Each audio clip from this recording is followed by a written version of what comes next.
Welcome to another episode of Dengo Thoughts. This time I'm talking to Peter Rollins. Peter is a philosopher, he's a writer, and his latest book is dealing with the question of the core of reality. So you're up for quite a conversation. Peter is a very clear writer. Usually writers in theology and deep philosophy write very long because it takes a long time to unpack an idea.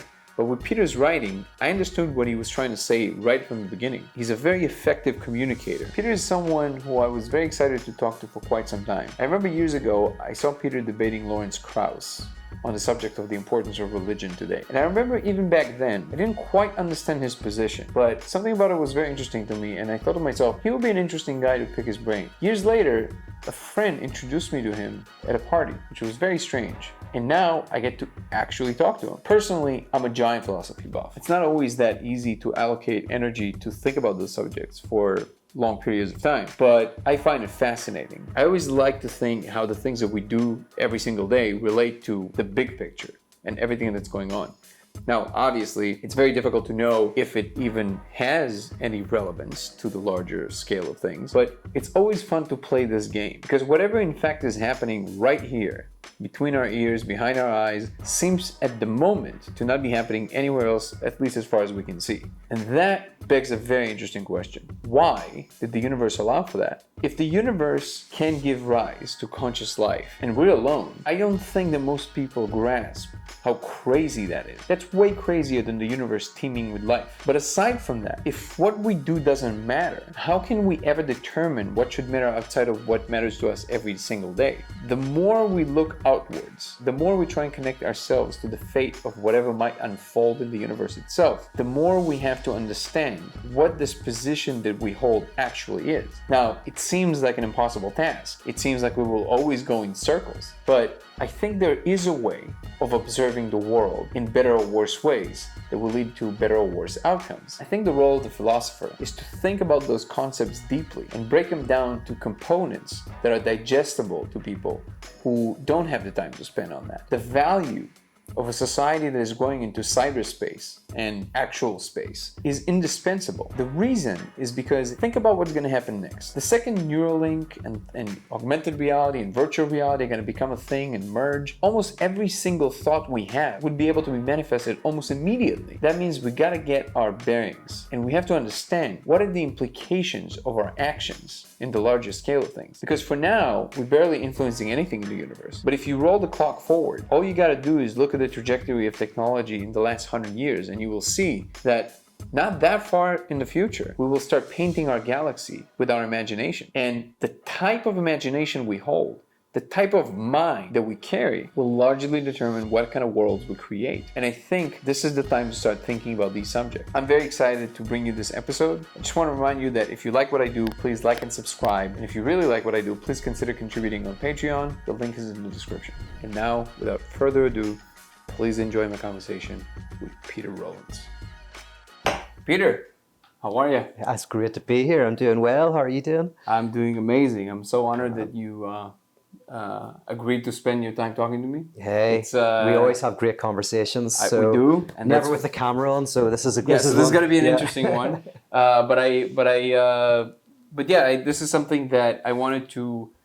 We spoke a little bit about this before we started the interview, and I said that for me it's always very important that there's some value for the viewer. Mm-hmm.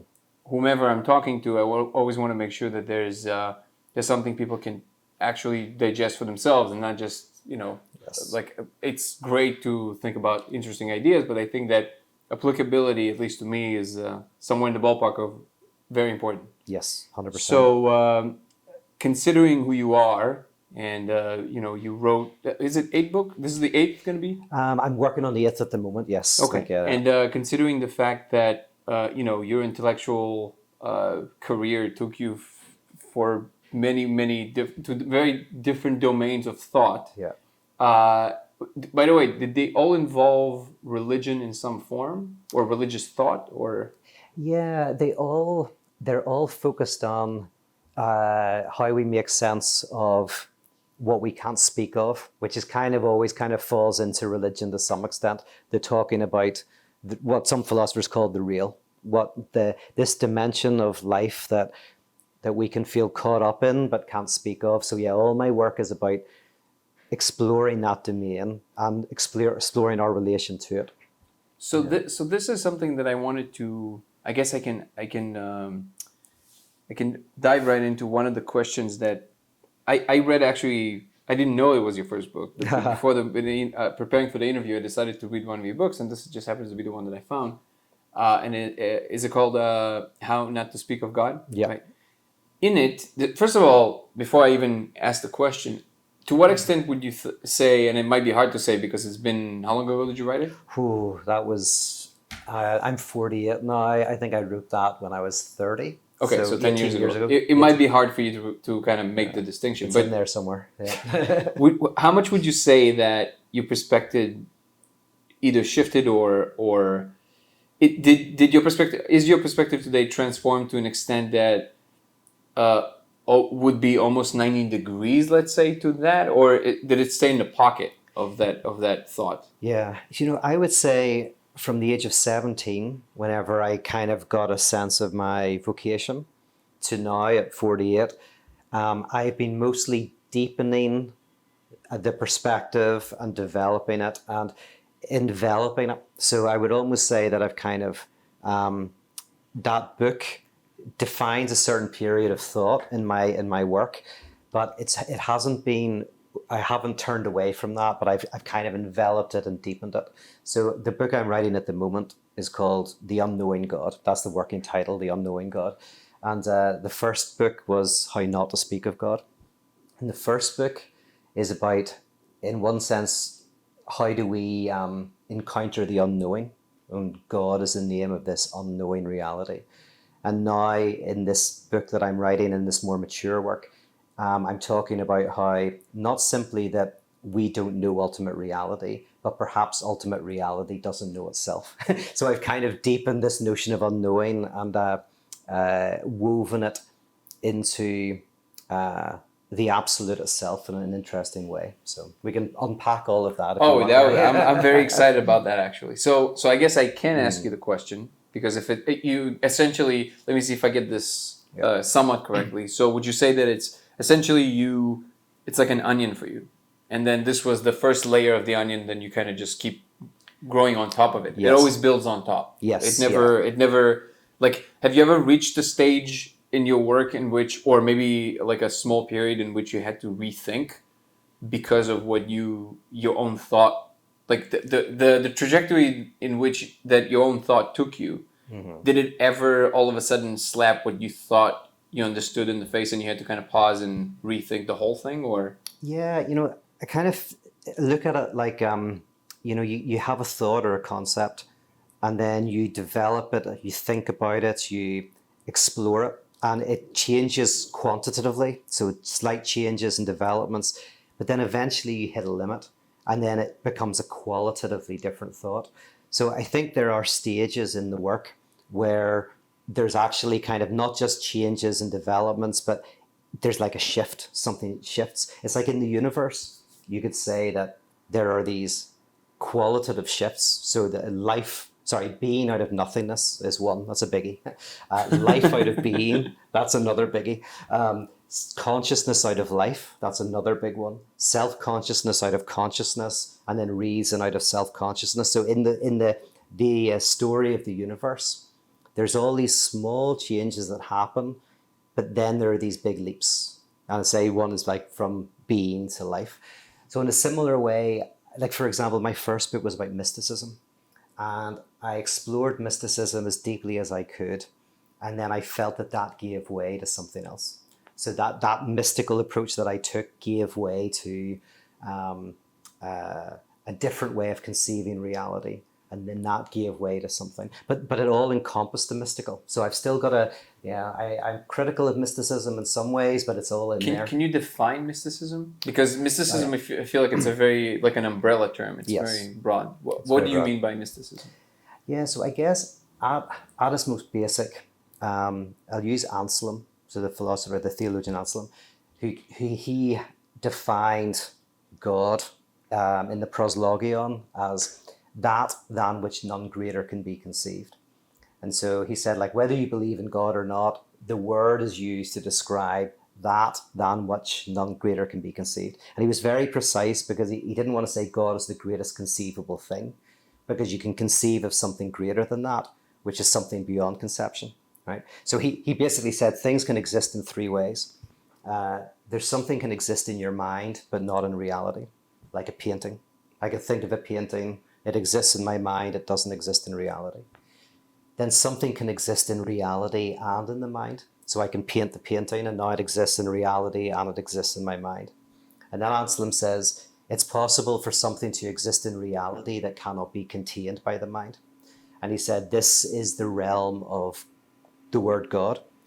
And so for me, mysticism is an orientation to something beyond being, a kind of orientation to a kind of event that cannot be articulated in words or even experience, but which transfigures your experience of life. That is the best definition of God I've heard to date, actually, I have to say. Who's the guy again? Anselm. Yeah, I can't claim it for myself, unfortunately, but yeah, Anselm. That's brilliant. Always brilliant. But one thing that arose when you kept on talking, which is that anything that cannot be conceived. So, according to him, anything in that domain beyond which we can possibly conceive is the domain of whatever you like. That is God, but that hypothetically, it can be the domain of many things. Yes. Not one God, right? It can be the domain of entire worlds in which things like gods exist, right? Yes, and that's true. He might have even put in angels and demons, or it could be, in one sense he's just saying that logically it's a logical possibility for a reality that transcends conception. But then that we can still conceive, and therefore that cannot be by definition. Yeah. So that's interesting. So that actually ties me very nicely to what I wanted to ask you. One of the first things that came to me, which sounds like one of those maybe questions that would be like, in the heat of like like middle of a discussion, but it seemed to me like this is something that we should just clear right out of the gate. Okay. In the book, you're basically talking about the difference between naming a God and so between naming a God and naming our understanding of God. Mm-hmm. So there's a difference between those two, right? Which I understand. I understand the concept. But my question was, isn't it always implied? So to the degree to which we feel we understand it, isn't that by itself the God we speak of? Like, so if I understand it correctly, mm-hmm. You're saying that there's a difference between what God actually is and between what we name it to be, like the way we talk about it, right? Yeah. But isn't the tiny slice of our expression of what it actually is still a portion of what it is? Yeah. So I think I see what you mean. So and it's funny talking about my first book because I would creatively want to kind of reinterpret it in some ways, but sure. Yeah, so feel free to do that. By the way. Yeah. Well, this is great. So I'll start off by going like the mystic's position, not necessarily my position. So Anselm's position, is that God, the word God, and funny enough, this is an interesting thing about philosophers, and Anselm especially, is he doesn't start with the idea that God exists. He starts with the concept of God. So he says, forget about whether God exists or not. The concept of God exists, right? Because we use the word. 100%. Right? So and that's where philosophers start, is like not with the existence of God or inexistence, but concepts, ideas. So Anselm says the concept, this three-letter word, it is a weird signifier because it signifies something that can't be signified. It's a word that kind of can never be captured, it's like a fortress that can never be taken over. So according to him, I don't mean to cut you off, but I just want to make sure I understand. According to him, any piece of God can never be instantiated in the physical realm? Well, see, he would want to say, which is interesting, that, and this is it's a contemporary mystic, like there's a guy, Jean-Luc Marion, a French philosopher, who's very interesting, and he talks about what he calls saturated phenomena. And a saturated phenomena is something in which you experience it, but can't put it into words. Now, actually, in psychoanalysis, we can call this a trauma. A trauma is an event that is so, it rocks you, but you literally can't put it into words. It's like too much. Oh, you don't know what to do. So in this idea of a saturated phenomenon, there is an incoming of something that rocks you. So there is an encounter and an experience, but the words you put to it are a type of poetics, a theopoetics, a type of kind of like an attempt to make sense of this event that utterly saturates you. Like you look at the sun and you go blind, or a ship sunken in the depths of the ocean. The ocean contains the ship, and the ship contains the ocean, but the ocean contains the entire ship, whereas the ship contains a fragment of the ocean. And that's what I mean by that. Yeah. So, like, okay, so that answers my question. So it is okay. Well, but here's the thing: is your question, because I think it's a great question, is your question that can we say anything about this reality, or like at all, or are our words always a type of poetics, like they never describe? Are you asking, can we describe something? Well, I'm aiming. I'll be honest. I'm aiming towards a very particular. So you know, in physics, there's the famous line: "If you understand quantum physics, you don't understand quantum physics." Which I don't remember. I think it was Wheeler. I actually don't recall. Okay. But I always found it troubling, and I didn't spend too much time thinking about it because, I mean, first of all, who am I in comparison to such great minds? But second of all, there was not real, like, there was no rubber touching a road as far as I'm concerned with that, right? I wasn't doing quantum physics on a theoretical level. I didn't have it wasn't influencing me directly. Like I didn't have to have this argument in any faculty, right? Yeah.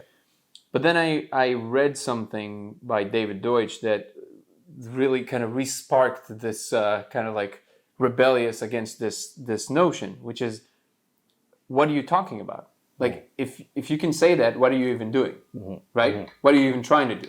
Yeah. Now, if this phrase is designed to evoke a sense of humility, all the power to it. But if you use it as almost like a rule of thumb or a tenet, then you are literally cutting the branch on which you're sitting, right? Yeah. So there's different ways in which we kind of use phrases of that sort, right? But I like what you're saying. Keep going. But yes, I agree with you on this. So keep going. Yeah. So like either you're again trying to evoke humility, or you trying to sound a little mysterious to evoke interest in students. Great. But a lot of people don't take it to be that. A lot of people smirk at the notion of somebody saying, "I think I got it." Yes. But then how do you make progress? Yes. Right? Because somebody has to get it. Otherwise, what are you even trying to do? Yes. So in that regard, there's also a line, and again, I understand it's your first book, so we're not going to latch onto that book at all. But that's why I'm trying to explore whether your position is still that there's a certain portion of that divinity, whatever it might be, that is simply not in the cards for us to ever engage with directly. Yeah. And therefore, all we can ever hope for is develop heuristics and tools that help us understand ourselves through the interaction with the concept of that divinity, which will make us better people, which I fully agree with. Or is there a possibility in your philosophy to the notion that maybe not anytime soon, but maybe, I don't know, 1,000,000 years from now, if we don't blow ourselves up, we get to a certain level of technological sophistication and you know, also probably understanding of what the mind is and anything that entails. Is there a possibility in your mind that maybe we'll reach a stage in which we start approaching that space directly, not just conceptually? I guess that's what that's more where I'm steering towards. Yeah. Okay. So, and there's loads in this, right? Yeah. And I will. I'm going to start by arguing from my past self, arguing from the position of the mystics. And as I say, my position is slightly evolved from this. Someone like Anselm would want to make a distinction between, say, this concept God, this word God, and say science, mathematics, and the like. So Anselm would want to make a distinction between what we can know in terms of science, physics, mathematics. Now, of course, he's pre all modern developments of the sciences, but he'd want to make a distinction between that and this notion of that than which none greater can be conceived. And, Anselm would probably want to kind of say that almost the source of everything that is cannot be known by what is. It is a kind of ground out of which we arise. He would almost say that we can't, almost because we by definition split the world into subject and object. So we create objects and we have difference, but God is beyond subject and object, or God is beneath that. God is kind of like, so the categories that we even use to speak, the categories of our mind, aren't up to the task. Now, but this is where I would disagree with the mystics. So, but giving Anselm his due, I think what he would want to say is, well, and this is really fascinating to me, that to be human is to be oriented towards the unknown. Funny enough, one of the distinctions between analytic philosophy and continental philosophy, it's not hard and fast, but analytic philosophers are really interested in the unknown, in what cannot be spoken, in nothing, in lack. Analytic philosophers generally tend to take less of an interest in nothing. Continentals love nothing. They have nothing in common.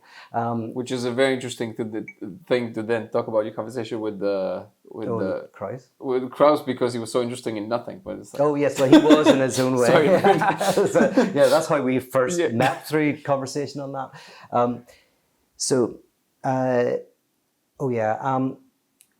If for someone like Anselm and the mystics, there is a dimension in which we're always oriented towards a kind of non-totalizable, transcendent dimension that can never be reduced or captured or brought into a whole. Because if it was, what would happen is basically everything would stop. Everything would. Why? Partly because that's even at a very superficial level, what animates us is what we don't have. Whether it's in science, what we don't know, what we can't speak, what we don't even know is going to happen next week. So there's something about science that's always oriented towards the unknown, towards new possibilities, and so like in fluid dynamics, there has to be an empty chamber for something to flow into. Yeah, okay. Yeah, and kind of like, yes, so this kind of movement, there has to be, and if you took all of that away, it's like whenever I was young, I didn't speak for ages. I was very, very slow to speak, and one of the speech therapists said, his sister keeps getting everything. As soon as he points at something, she gets it for him. Get your sister, his sister, to stop getting stuff, and you see what happens. And of course, then I started to speak, because I wanted something. And so the speech was kind of a way of grasping out. And by the way, I would go with this theory as well, is that there is then a sense in which even the more we discover, I've heard some people say it like this, it's like an island. The more we know, the bigger the island gets, but then the bigger the line around what we don't know. So it's not that we're kind of like, making the realm of what is unknown smaller and smaller. It's like every scientific discovery opens up a mass of new questions, and it's an openness to that kind of unknown that is almost the religious impetus. That would be maybe something I would say. So would you tie the idea? Okay, so if I'm understanding it correctly, I don't even know if you intended to imply this right now, but what I'm hearing you saying is that because it's kind of an ever-expanding horizon. Mm-hmm. And like you said, when the volume of what we know grows, so does the length of the line around that volume. Yeah. Then it's almost like at a certain point, one should stop and ask, okay, what's the point of this unless you get to enjoy what you've conquered? Mm. And would you say that that's where the idea of believing in the right way or adopting the right kind of notions about the world that would matter more than what we discover about the world, because that will directly outline what is the quality of the life we're actually living while trying to discover the rest? Say it again. So there's two different modes of operation, which again you address directly in the book, in the one that I read at least, in which there's a difference between the important, what you're proposing in the book essentially. I'm just gonna kind of recap it for the viewers and listeners, is that it's much more important to understand the value of how we believe versus what we believe. And it struck it's so simple yet brilliant, because it's so true. It's way more important how we treat our own notions, ourselves, our fellow human beings and animals and the world and everything that it entails, as much, if not more, than how we treat the pursuit of discovering more. Yeah. So there's always going to be more to discover, probably infinitely more, forever. Yeah. But if in that time we don't also develop tools of understandings and, again, belief systems, they're essentially heuristics as to how we interact with this unfathomable infinity that is within us, and how we connect it to the corner in the universe in which we're sitting, and what does it all mean and all that stuff. If we don't have the right frame around that, we will always create, in our immediate corner, we're going to create more suffering than bliss, and therefore whatever land we're also going to conquer, we're going to take that suffering with us. So we essentially going to infect the universe with suffering, versus having the right frame of mind, or like a more correct frame of mind towards like sustainability, understanding, love, all the things that we deem as positive.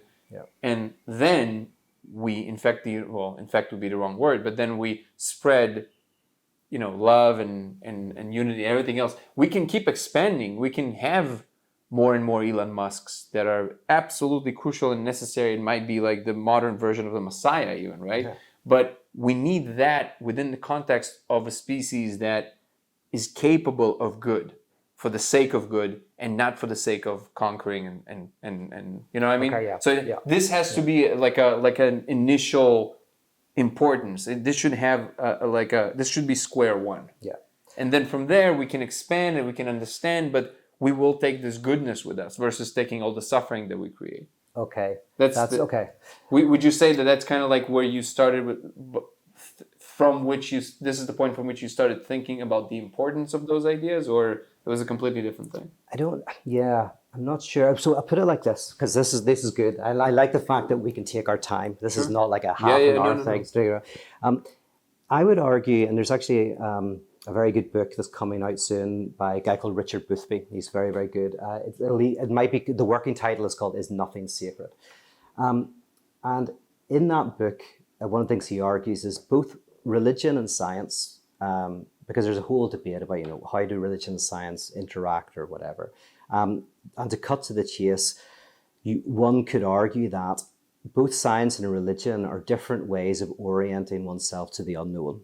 So they have very different symptomatic responses, but they're both orientations towards what you don't know. So the scientist is oriented towards what they don't know and discovery, but also at its most basic, religion arises out of an orientation towards something unknown.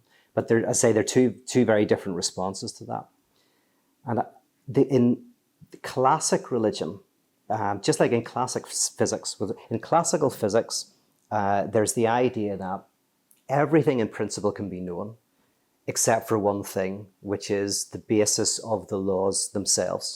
So in classical mechanics, in classical physics, you find a lot of the original scientists, they talk about like everything in principle in the world we can kind of know. Allow me one miracle and I'll give you the rest. Exactly. So that's exactly an axiom, right? Perfect. Now, interestingly, with quantum mechanics, you have a different move, which is the unknown is not outside of knowability. The unknown is woven into reality. So that's the move between classical physics and quantum mechanics, is now that the unknown is woven within. By the way, you have this in love as well. If you want to go out with somebody, you can't really love someone you don't know, right? Because you don't know them. But whenever you meet someone you love, you also don't know them. Because to love them is to also realize they're an infinite universe, to be discovered that they're like the TARDIS in Doctor Who, this small frame that's infinitely vast.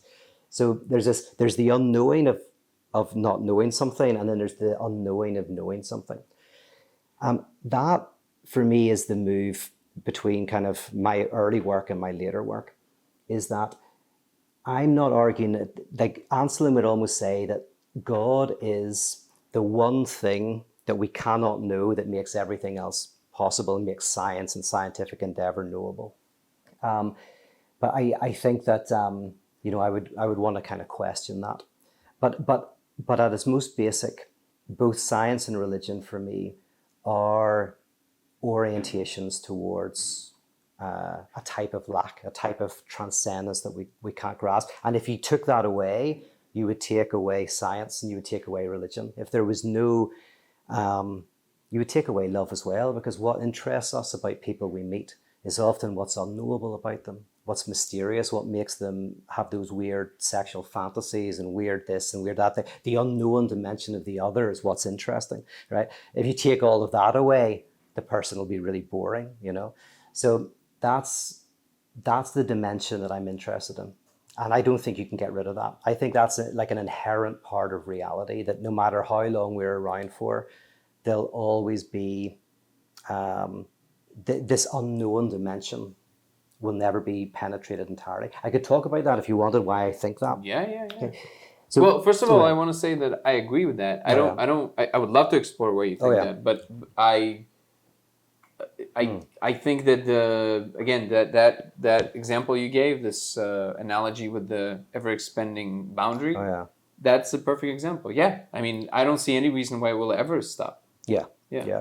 And there's the question of, like, is it in principle knowable, but like we just will never know it? So almost like if you were God, would you be able to know everything? Like, so everything is in principle knowable, it's just we'll never get there.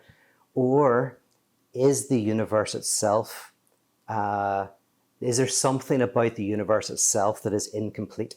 So we can't know the universe because the universe itself is incomplete. So an example Zizek uses, he borrowed it from someone else. I can't remember who. I think it was a physicist who said that reality, the universe, is a little bit like a computer game where the computer programmer hasn't programmed what's behind a certain door because they think you'll never go there. It's random, yeah. But then you're playing the computer game and you actually go somewhere that wasn't supposed to be opened, and it's just crazy. It opens it up. Zizek says that's a little bit like quantum mechanics. It's like it's not programmed all the way down. When we get down to the quantum level, we find a type of novelty, a type of asymmetry, a type of indeterminacy within reality itself. That's how I see it, for sure. Yeah.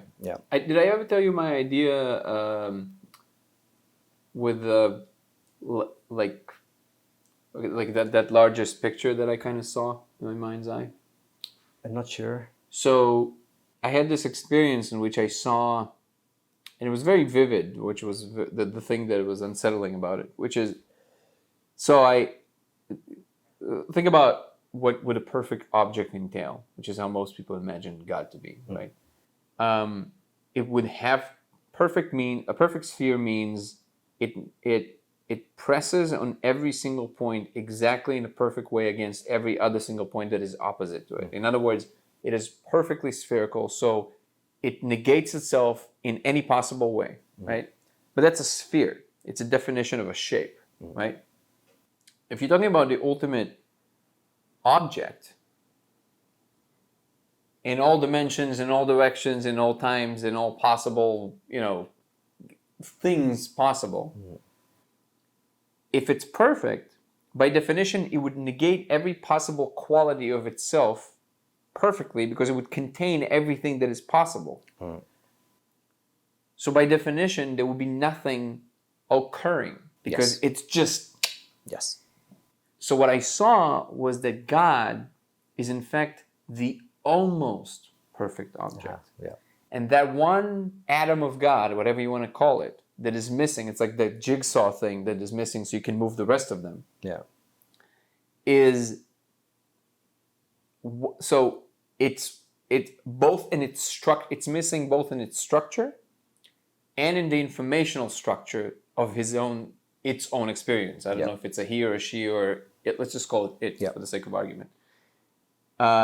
And the way it expresses itself in the lack of the information that God has is that God knows everything there is to be known, including that there's nothing outside of it. Don't ask me how it knows it. It knows it. That there's nothing outside of it. It knows that. But it has no idea why. And what I saw was that the multiverse, everything that exists, is God posing the question, and is the multiverse is the process of collecting the answer. Yes. And the end of this little thing that I saw, which is very unsettling for people, because I've expressed it to a few people now, and 99% of the time people's face drop and they really don't like it. So I don't even know if you have if you tend to be unhinged by ideas like this, you should skip the next 2 minutes. But essentially is that the end of this process entails a full circle and a full completion of the answer. In that moment, in that picosecond, even probably smaller than a picosecond, when God, like in that one moment in which God would know why, it would become perfect and therefore not only cease to occur or exist, but would cease to ever have had existed. So it just like... Yes. The ultimate cosmic, like... Yes, retroactively. Just like retroactively wipes everything that ever happened. Yes. So that's kind of like my ultimate, like that's the furthest I've ever seen into kind of like that space. That's where... I love that vision. It's not that dissimilar. It's like a visual representation of a kind of Hegelianism. I mean, in Hegel, the universe is kind of like the way you describe it. The universe is almost God coming to try to understand God. It's the universe is trying to understand itself, and it's almost, and for Hegel, I mean, Hegel is a philosopher of contradiction. You'll like this. This is why analytic philosophers don't like him sometimes. Is for Hegel, the development of the universe and the development of consciousness and self-consciousness, this entire development happens because there is a slight asymmetry within reality itself. Reality itself is not at one with itself. And this slight antagonism, this little piece of sand within nothingness, this friction, tries to resolve itself. And every time it tries to resolve itself, it ends up getting into a deeper contradiction. So for example, a rock or this mug is full of contradiction. At a quantum level, right? There's quantum indeterminacy, there's all of this stuff going on. Then when I go from the mug to your dog, who's just come in the room, your dog is not just contradictory at a physical level, it's also contradictory at a biological level. We call it evolution. Evolution is the non-at-oneness of the biological organism with itself and with its environment. But is it contradictory or simply like it cannot be contradictory. It works. Not the mug and the dog, or I hope she works. It's contradictory. Like what's contradictory is like is our perception of it. Oh yeah, so this is a disturbing idea. You said you had your disturbing vision. It wasn't disturbing to me. It disturbed a lot of people. Well, this disturbs a lot of people. What I'm about to say to you, so interestingly, two of the major philosophers are Kant and Hegel. Immanuel Kant takes place just before Hegel. And Immanuel Kant says that when we use reason, pure reason, we end up in antinomies and contradictions, right? If with pure reason, you come to the idea that God exists and that God doesn't exist, that the universe has a beginning, that it has no beginning, that the universe is infinitely divisible, and there has to be an indivisible atom, right? And so what Kant says about this is, well, pure reason can't get us to the real, the noumenal realm. So contradiction is a perception. It's a perception due to a limit. But Hegel has a disturbing idea that no, contradiction is not a perception. Contradiction is actually a reality. That there's something about reality that is contradictory. It's not just a perception of paradox because we have a lack of information. Hegel's entire corpus is designed to say that at a very fundamental level, reality itself is not at one with itself. Does he give any examples? Yeah, in fact, what he tries to do is he tries to show this he basically tries to tell that the entire story of, sorry, your dog. I don't know, I'll probably pick up. Yeah, give her a second. Should be done in 2 seconds. Zena, seriously, you're not serious in production. I know if I was doing it, I was hearing in the background. No, luckily these mics are pretty, it's on us, but okay, still, yeah, you're right. yeah. It's better to wait a second. Yeah. You see, look, I realized I need to pay more attention because I was paying so little attention to how I look in those interviews, and then in the last one that I was editing, I was like, Jesus, I look insane. So I was not paying attention to my fucking hair. I know. I used to be very insane looking at neating myself up, but I've got some interviews where I got crazy hair. I never thought about how I looked. Yeah, I don't care. I don't care, you know. The end of days is coming. Okay. Oh yeah. What was I saying? Hegel. So you're saying the contradiction is in reality itself. Is in reality stuff, yes. And then I asked you if he give examples. Yeah, and he basically, in the phenomenology of spirit, he tries to show that right from the beginning of consciousness, right through to reason and civilization, at every step of the way, a type of contradiction is trying to be resolved. And every time the contradiction reaches its peak, it does get resolved, but for Hegel, it gets resolved by going to a deeper level and a deeper level and a deeper level until he argues that absolute knowledge is the realization that contradiction is not something you can ever overcome because contradiction is within reality. So his entire project is an attempt to philosophically show this. But we could... So that's the biggest picture. That's the biggest picture. Does he bring it ever to any examples from day to day or from science or from anything like that? Yeah, but the easiest way to do it is potentially then jump to maybe psychoanalysis, because psychoanalysis... But psychoanalysis, we can do that, but it would be problematic because psychoanalysis touches on what we perceive.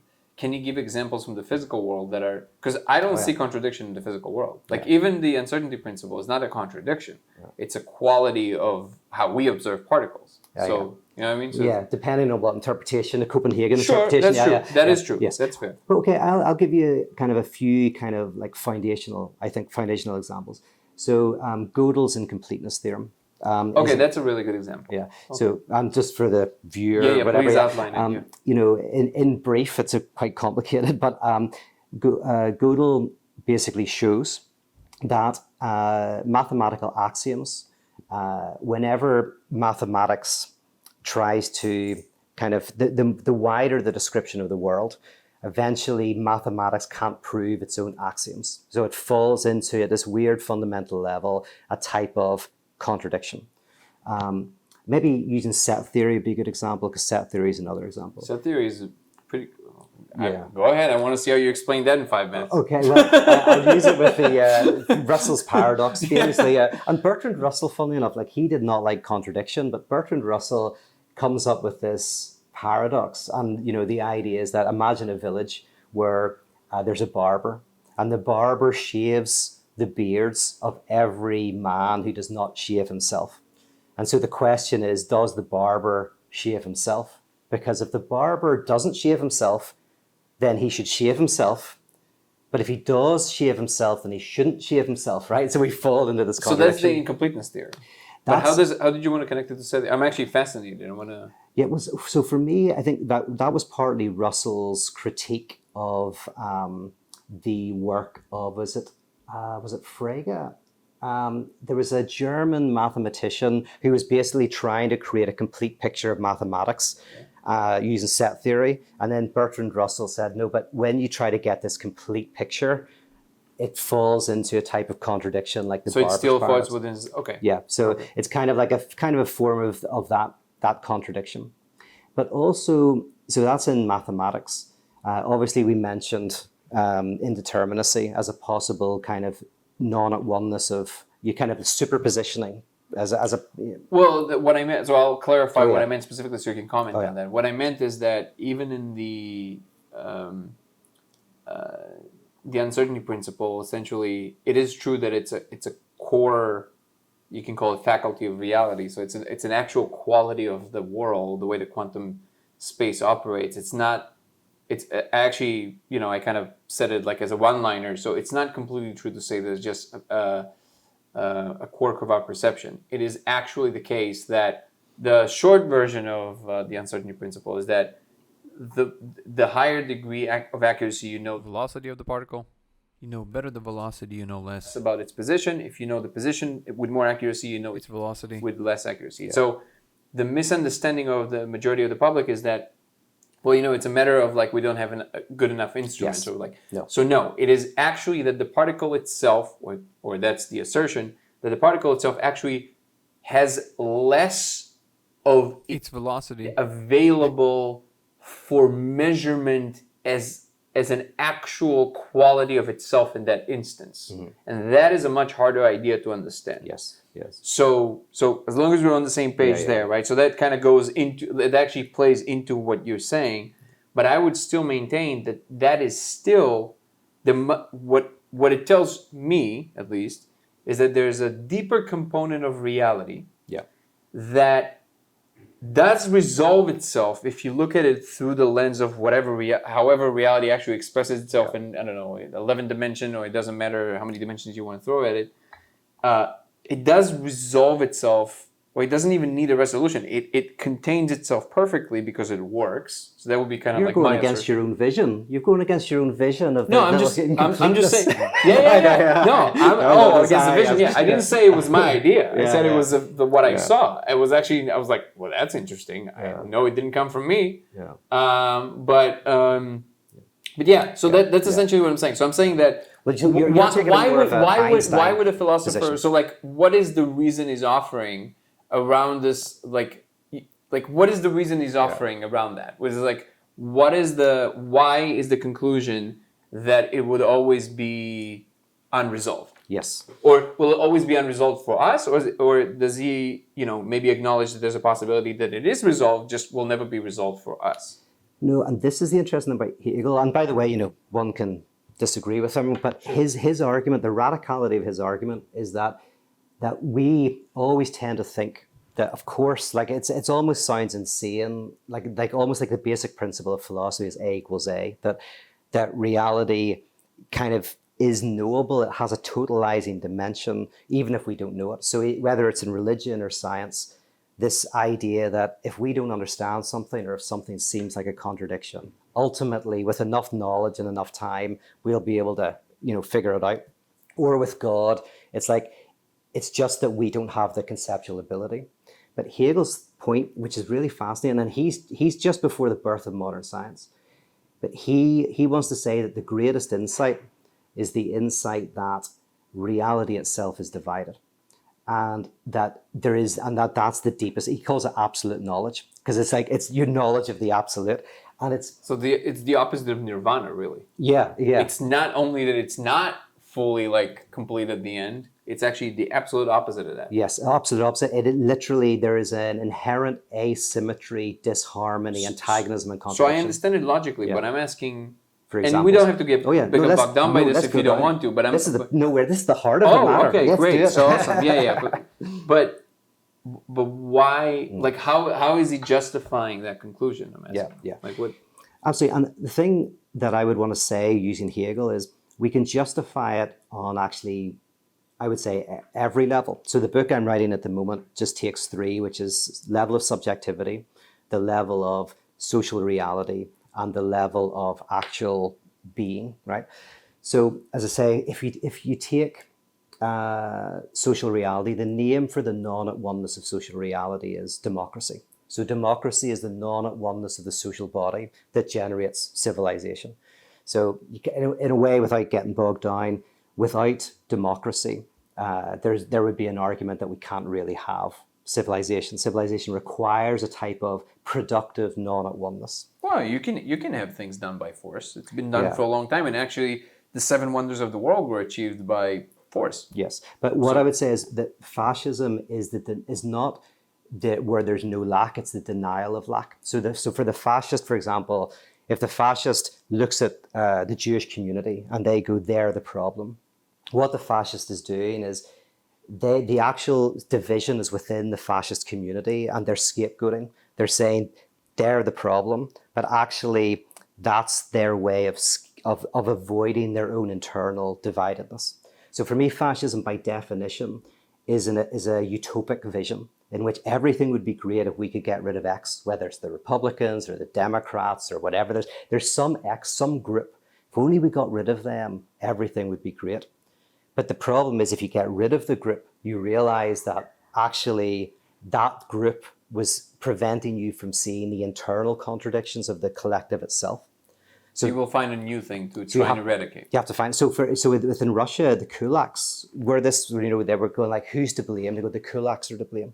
But as they persecuted the kulaks and they were successful, the definition of what a kulak was began to increase and increase, because what was required was the kulak. The kulak was not the problem; they were the solution to a problem. As long as you could blame. Wait, who was it prosecuted by? The state. So the state. I thought the gulags were. Or the kulaks. The kulaks. Sorry, I thought the gulags. I was like, sorry, the kulaks. Okay. So the kind of wealthy peasants or whatever. Got it. Okay. But then that definition kept increasing until they talked about how a kulak is someone who thinks like a kulak, right? So now you're running into like a tautologies, like you're just defining it as whatever you need it to be. Basically. Whatever you need it to be, because what's needed is the figure of the enemy. So for me, fascism is the denial of the lack, but democracy is the embrace of a type of non-at-oneness within the social body. No, I mean, first of all, I want to make it clear that obviously I agree with that. I mean, I disagree with Danny and his argument for fascism. Yeah. I would like to promote fascism on this channel. I think it's going to go well. I don't know if anybody has done this recently. This is a soundbite right there. Yeah, I guess. I guess I'm. But we can go deeper. I was just starting. I would love to, but I want to. But yes. I only want to pause on that for a second because I want to make sure that I understand the premise. Yes. Because it sounds to me like you setting up the stage with democracy in its center is almost a universal principle, and I don't necessarily see that it justifies itself as a universal principle. I mean, it's the best one we found as far as I can tell, but I don't know if there's not better ones. You know what I mean? Yeah. Like you said it in like as a phrase. It was like it was so obvious that's just like you didn't even say it's the best operating principle. It's almost like you expressed it in a way, and maybe I misunderstood, but it's almost like you expressed it in a way as if as we know, democracy is the kind of like the social, what did you call it? The non-at-oneness of the social body with itself. Yeah. So for you, it does express something fundamental about how creatures like ourselves should organize themselves, like objectively the best way, or? But not actually existing democracy. Because so whenever I define democracy as a form of kind of the non-at-oneness of the social body, using kind of a term of Derrida's, it's like democracy is always to come. Every democracy that we see is not democratic enough. It's almost an ideal. But the ideal of democracy, I would say the promise of democracy, is that a body of people with different self-interests and different positions operating together to create a kind of civilization. But you are right that I don't want to say this particular democracy. I don't want to go like, American democracy or whatever. Yes, that's good. No, I'm glad you said that. That's good. It's almost like it's the democratic principle. Democratic principle, yes. Democracy, and it's almost like the perfect circle, as you said. It doesn't exist, but we have the concept of a perfect circle. And so in social reality, that's the way I would define democracy, as a type of we're a society of different interests and different groups with different beliefs and systems coming together in a way that develops civilization. But then in biology, I would call the non-at-oneness evolution. For me, evolution is the name of a type of antagonism within biological systems that creates complexity. So it's almost like by the fact that the biological organism it's not just that it's not at one with its environment, but also with its own biological reality, and that this generates the complexity of biological life. But it looks like biology in general is something that pushes against the laws of physics, so to speak. It pushes against the laws of thermodynamics. Like it actually preserves, you know what I mean? So it has this component, it seems. Like I don't know if that's necessarily resolved in philosophically. It seems like life is doing this weird thing that goes against what the universe is trying to do. Or at least the physical universe is trying to do. But what I would say is like, yeah, if there was no antagonism in biology, I would go like, there would be no No, evolution. we agree. Oh yeah. But I guess I was saying, are you making a distinction between that and what we should strive for, or you think that this is a component we cannot eradicate because we've come from that? Yes, origin? We can't eradicate it. Like it's a necessary antagonism in. I see. Yeah, and then the name for it in physics is, say the wave particle duality, like the double slit experiment. So those are like three domains, but the name for it in psychoanalysis is the unconscious. The unconscious is the name for the non-at-oneness of consciousness with itself. So can you unpack that real quick? Oh yeah, that's a biggie. That's a good one. But so just so viewers kind of know what you're talking about. Absolutely. So and this is interesting, is like, what is the unconscious? So there are different kind of views, but the Freudian unconscious is not technically something. At its most basic, the unconscious, it's not like there's the consciousness and then there's the unconscious, right? And there's a yin and yang, and there's a darkness and a light. The Freudian unconscious is more disturbing than that. It's at its most basic, it's the name for the rupture of consciousness with itself. That consciousness is not one and is not two. Our own consciousness is in a disequilibrium, and the disequilibrium itself is called the unconscious. So repeat the last sentence. So the disequilibrium itself is the unconscious. Yeah. In what way does it? So it's the thing that cannot be experienced and therefore remains unexperienced? Yeah. Is it possible that can we conquer more? So let me ask a couple of more specific questions about that to see if I can clarify it for myself and the viewers.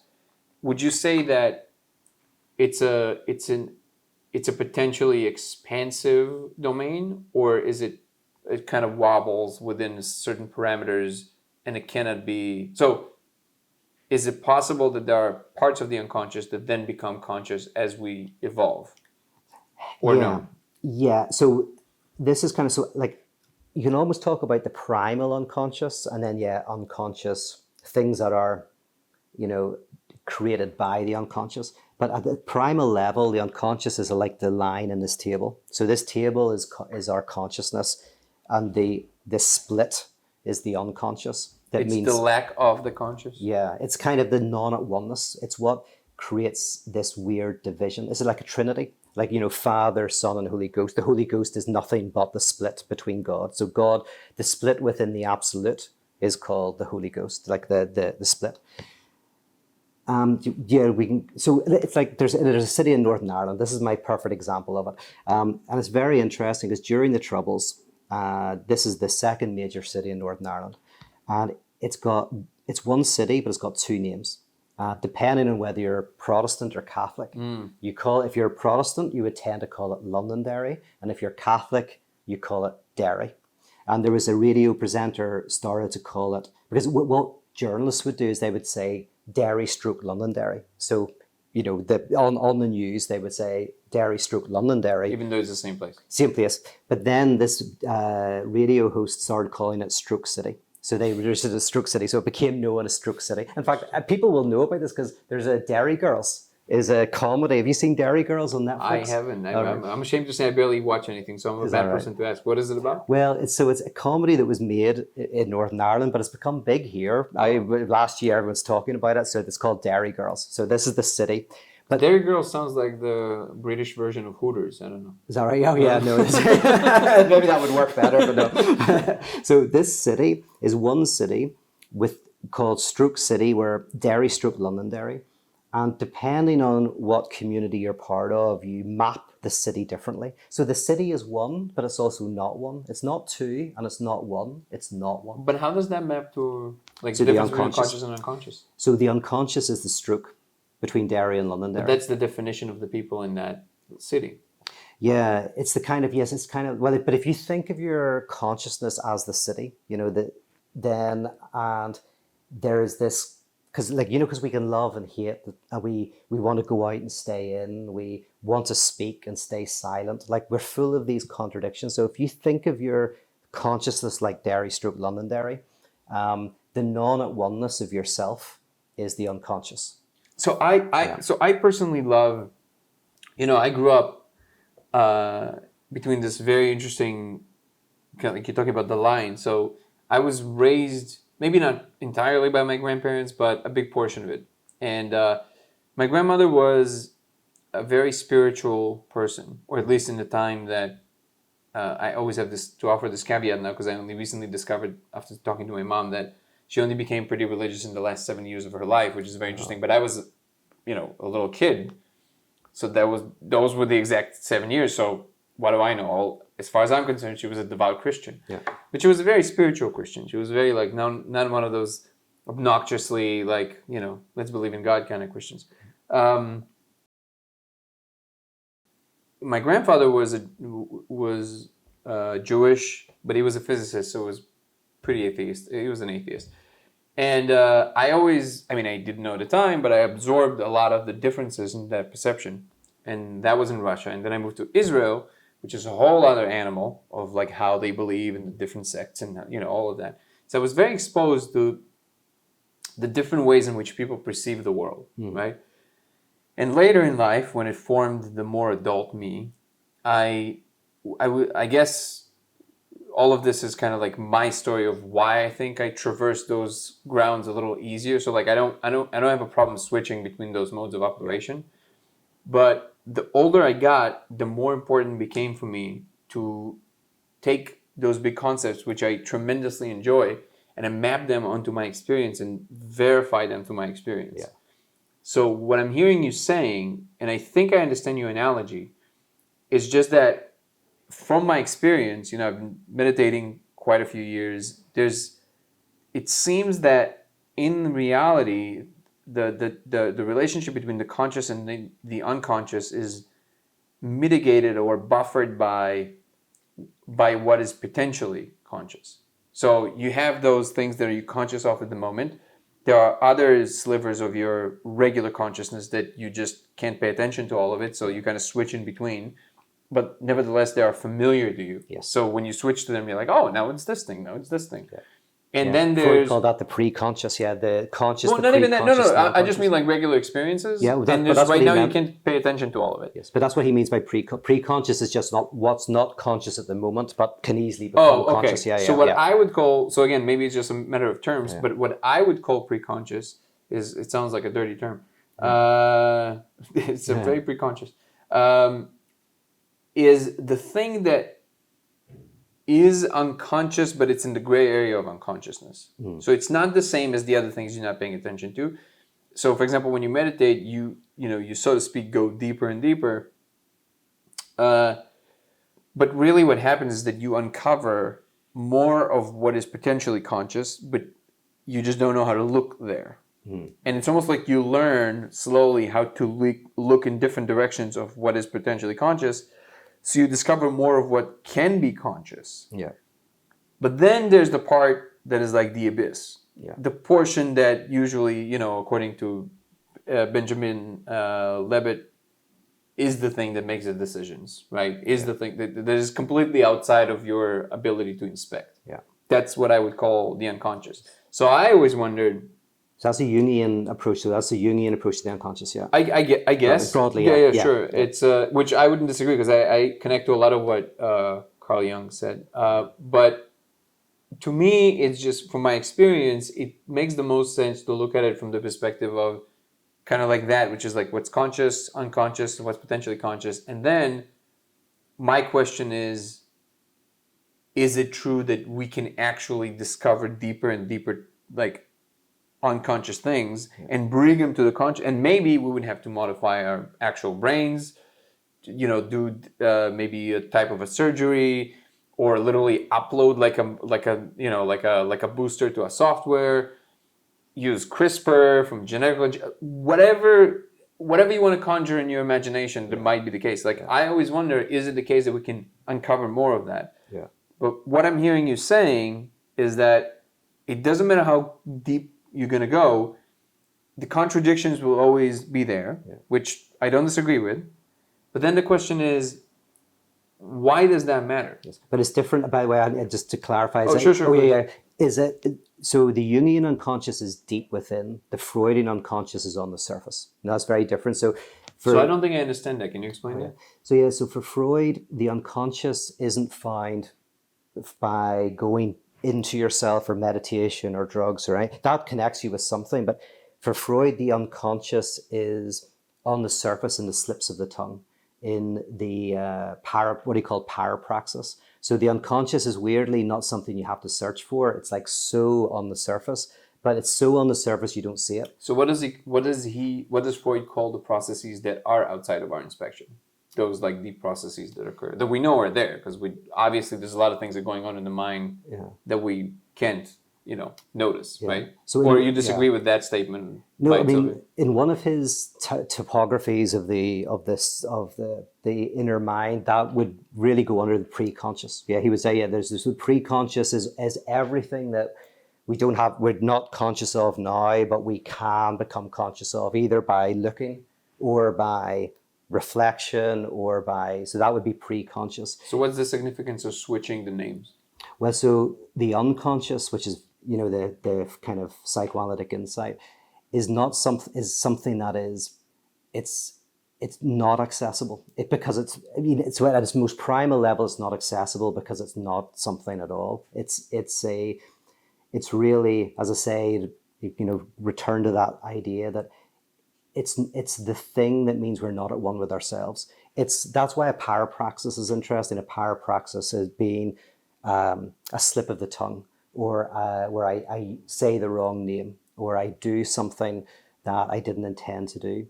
It's where I kind of fall into a type of contradiction. For example, this is a common one. Sometimes people grind their teeth. Right. And sometimes they don't even notice. And sometimes you'll find that someone grinds their teeth because they want to shout at somebody, but they also want to keep quiet. Right? They're maybe scared that if they shouted at their partner, they would break up with them. And the compromise formation is the grinding of the teeth. Now, they don't know it. They're not even aware of this, but the symptom speaks of a contradiction kind of within them. And that contradiction itself is at a basic level is what we're talking about, the unconscious. It is the fact that we are not at one with ourselves. So it's a disjointed state. Disjointed state. So essentially he's saying that because it's not like there's like a deep unconscious, is that the fact that you just, the artery that is supposed to connect the perception of what in fact is also going on is severed, or disjointed enough for you to just not be able to, like, there's no information being flown there. But then again, information of some flavor is moving, because otherwise you wouldn't feel the contradiction. Therefore, you wouldn't grind your teeth, right? You see what I'm saying? So I mean, basically, the Freudian idea is it's not like a disconnected disjointedness in that there was once a completeness and now there's a disjointedness. For Freud, the subject is the disjointedness itself. Okay. The subject is... Oh, I see. So that's the thing at the core of reality. So the consciousness itself is that quality from the beginning. Yes. Therefore, you can never eradicate it. Which is a type of panpsychism in a way, because, and this is a Hegelian point, in that you could almost say that matter, by being not at one with itself, that is a type of consciousness. Now, it's not that this mug is conscious, but the fact that it, at a very quantum level, there is an oscillation, that you could call it a proto-consciousness. There's a proto-consciousness in reality that only becomes consciousness in certain animals that get to this level of evolution. So it's the non-at-oneness itself that kind of... So Hegel has a word for it. He says substance is subject, which basically says everything that is substance is disjointed. Necessarily, it's not a contingent disjointedness, it's a necessary disjointedness. And that disjointedness is the name of subjectivity. But how do you ever probe that? How do you prove it? No, how do you ever probe that? Probe it. Well, the interesting thing about Hegel, so Hegel did it through pure logic, the modern sciences. But I would say that the kind of 17th, 18th, 19th, 20th centuries is where science has kind of, I think, proven Hegel right. That Darwin's big insight was finding the inherent not at oneness of biological organisms. That Niels Bohr was the one who discovered the kind of wave particle duality.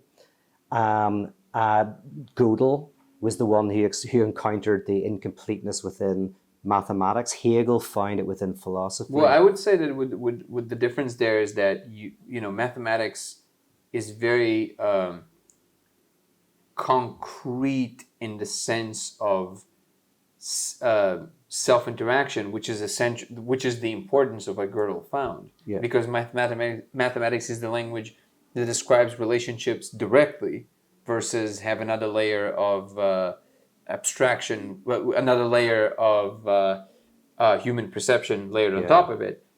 It is the naked meaning.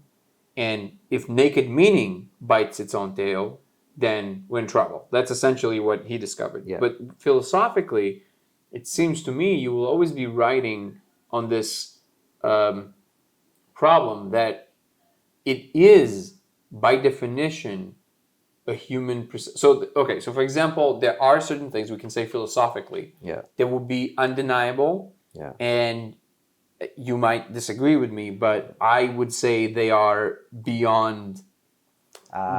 See, so I'll give you an example. I'll give a specific example. So, things are either connected by some medium of some sort, or they are completely irrelevant to one another. In other words, even if they exist on an island, and therefore they're indistinguishable from not existing. Because for whomever sitting on this island, if there's no medium through which you carry that, in other words, if God is completely unfathomable, and you want to define it as that, for you, God saying that and saying that God doesn't exist are exactly the same. Because if there is no way in which God can influence anything, even if it chooses to, then there is no difference between that and a non-existent thing for the island in which you're sitting. So I would claim that this is a statement, a philosophical statement, which we can probably also show mathematically, but it is a statement that you cannot negate, because it is by definition, and if you want, the reason that it cannot be negated is because if you want to say, well, maybe there is a way in which he's influencing, okay, then there is a medium. So, see what I mean? So this is the difference between Kant and Hegel. So here's the response. But you see what I'm saying here? Yeah, and here's why I think you're wrong. But we're great. I love this. Yes.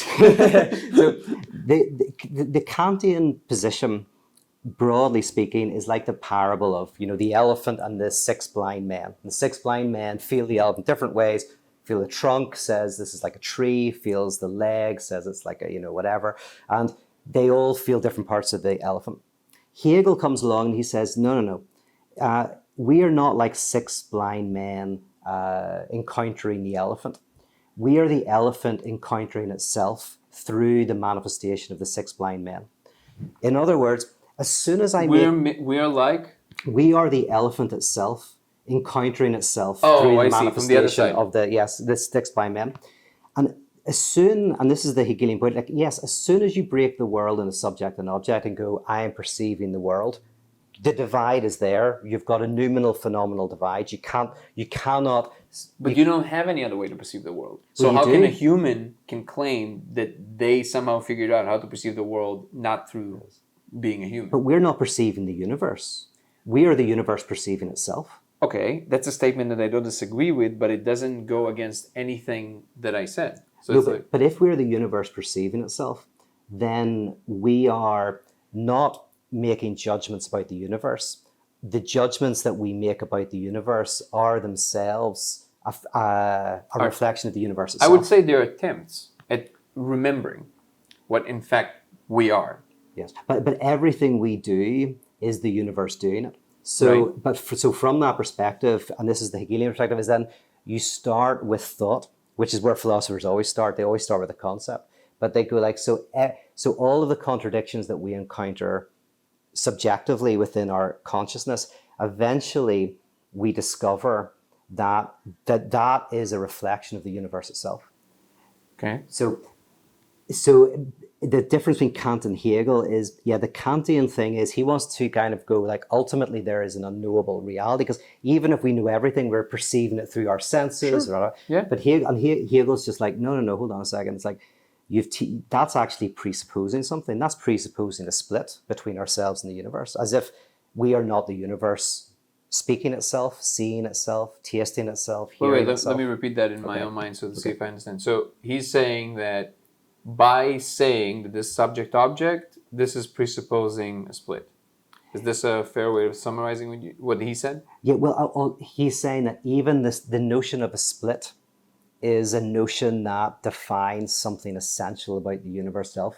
So yeah, so basically Hegel is saying that we don't start by presupposing separation from everything. We start, well, he says we just start with the concept. We start with an idea, we follow it through, we realize that our own development, in our conscious development, the concepts get more and more complex through contradiction, and eventually we discover, and it's very difficult to show, eventually we move through and through. It's almost like the concept gets tighter and tighter and heavier until it becomes like a black hole. It becomes so dense that it cuts through conceptuality into reality itself. And so mind and matter connect. So philosophy is always interested in connecting mind and matter. So I actually don't disagree with that at all. In fact, there's an idea that I think I heard Terence McKenna talk about it, but I don't think it originated with him, because I think it was quoting somebody. But essentially it is that enlightenment is equivalent, levels of enlightenment are equivalent to mass in the physical space. And the more enlightened you are, the more attractive you are, both to concepts and to human beings and to everything, because you attract more and more of this, there's a gravitas to it. Okay.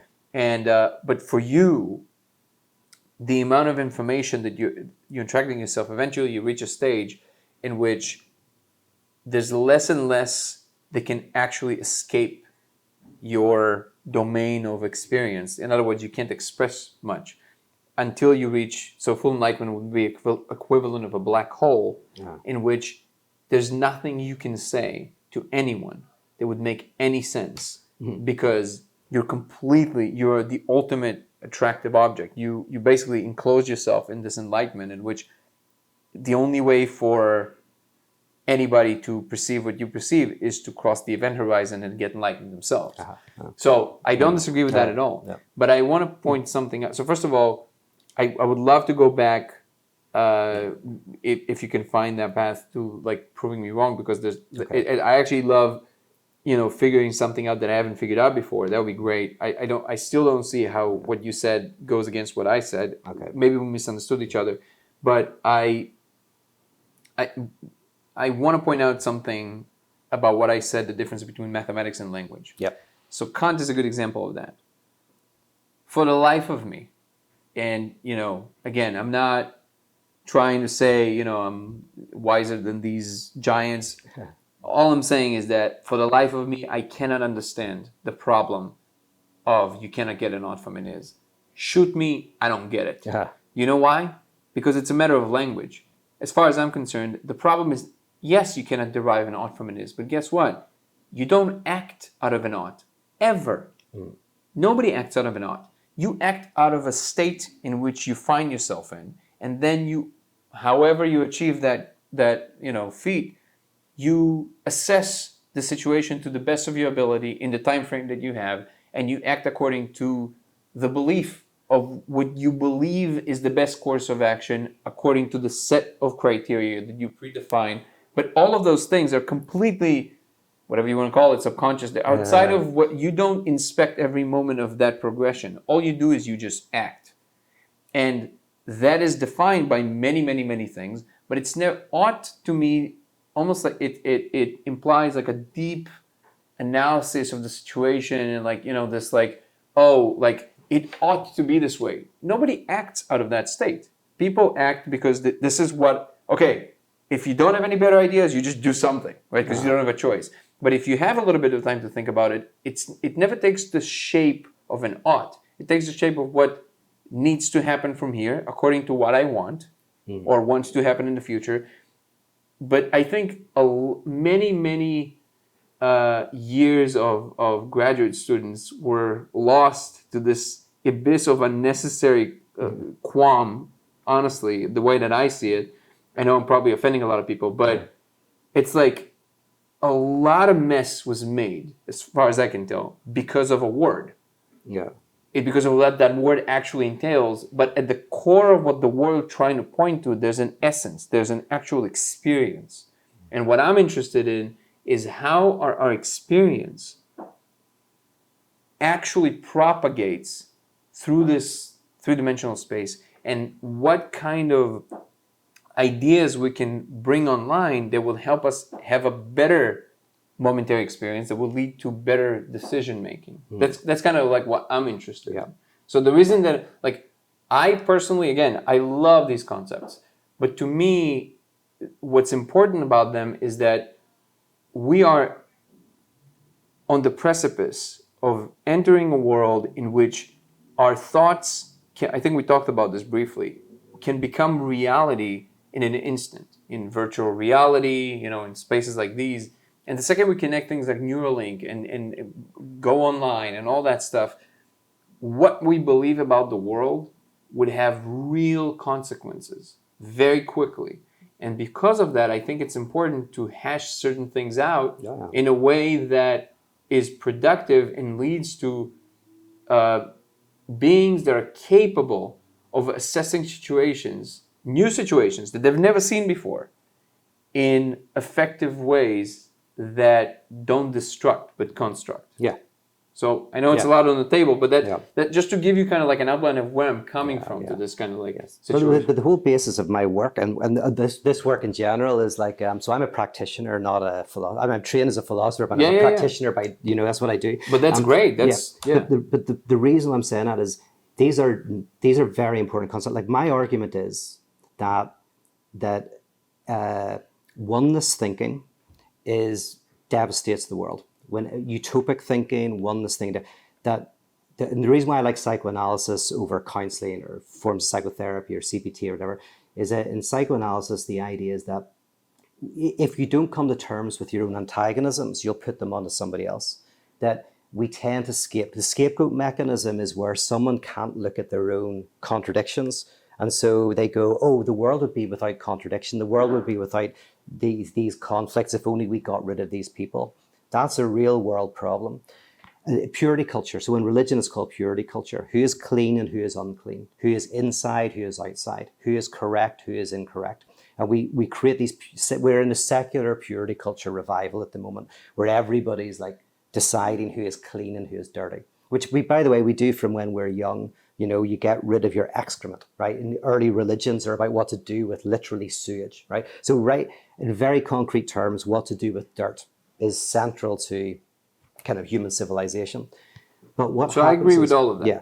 So the practical implications of these notions of contradiction is that if we are contradictory creatures, and if there's a certain kind of abyss within our own desires that we do not know, coming to terms with that, being able to embrace that, makes us more able to embrace conflict and difference with others and empathize. And whereas the dreams of wholeness and completeness all sound beautiful, that always sounds beautiful in practice, or in principle, beautiful. There's a community in which we all love one another. Generally, you have to get rid of somebody. You have to exclude the excrement, the dirt, whatever, you know. So very concretely, like my work with pyrotheology, for example, is the notion that reality itself is divided. We are divided. Conflict is a part of reality. And not only is it something to tolerate, conflict is a good thing. The inability to have conflict is war. War is the refusal to have conflict. So you want to kill the other person. You want to kill them rather than argue with them, rather than sit and discuss with them. And that's not a moral position for me. Say we disagree fundamentally, politically, and I think you're an asshole, and you think I'm an asshole. We hate each other, right? Still, I want to sit down and argue with you because you're my neighbor. An enemy is someone who you can get rid of, but a neighbor is somebody you have to share the social space with. So I sit down with you as my neighbor. We hash things out, and that allows for the possibility of novelty, of surprise, of new solutions to societal problems to arise that will themselves become problems after a little while. So the concrete thing about this is me putting nailing my colors to the mast. No, it really clarifies it. Okay. Yeah, because you're right. It's like this can all be very abstract, and we've talked very abstractly, but in a very concrete level, if I go to psychoanalysis because of the grinding of the teeth. And then through analysis, I go, yeah, I want to shout at my partner, but I'm also terrified they're going to leave me. So, and this contradiction is whatever. Then you look at it, that resolves by going to a deeper contradiction where maybe you look at, oh, when I was young, I felt that I was angry with my parents but couldn't show it. So that contradiction then goes into a deeper contradiction and a deeper until you realize, oh, to be human is to be a contradiction, to be caught between life and death, between what we have and what we want to have, who we are, who we'd like to be. Oh, to be human is to somehow have to find a way to live and enjoy that contradiction, and then that's the cure. So for me, that's the kind of that's the meaty way this plays out. That this is healthy for us. So that's actually, that puts some things in perspective. Okay, So that's that to me is very helpful, because yes, I would say that is a very useful way of addressing a problem that I fully agree with you is very real, which is this trying to be, in the camp that is right. Yeah. Trying to, and that always implies that somebody is wrong. Yeah.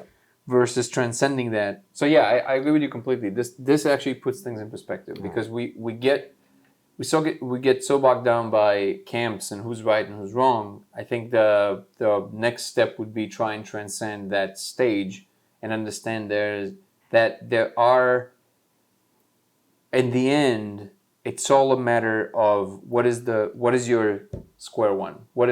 How do you decide to define the world? And if we have a conversation and we get to the conclusion that, hey, our square ones are different, there's enough room for both of us. Yeah. We get to explore our worlds, and we don't have to agree that this is square one. Yeah. Square one, on a globe, you have a lot of square one. Yeah. And that's okay. Yeah. And that I think that's very valuable. I guess for me, the perception of that is, I look at it through the lens of my experience and my experience with psychedelics and meditation, in which it's not the idea of unity.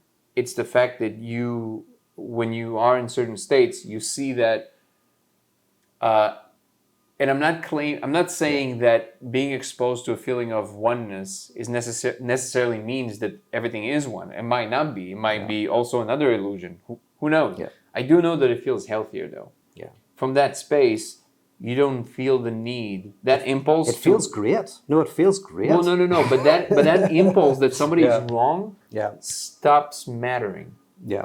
See what I mean? Yeah. So to me, that resolves it. Yes. But I think meditation and drugs bring you to the pre-symbolic, which is great. And the pre-symbolic is then it's even outside of time. Like, when you're on drugs, even it's before. If it's outside of time, but yeah. Well, it's outside the invention of time. Like you don't, all of that. So but we live in the symbolic. So yeah, doing, say, MDMA, for example, is great.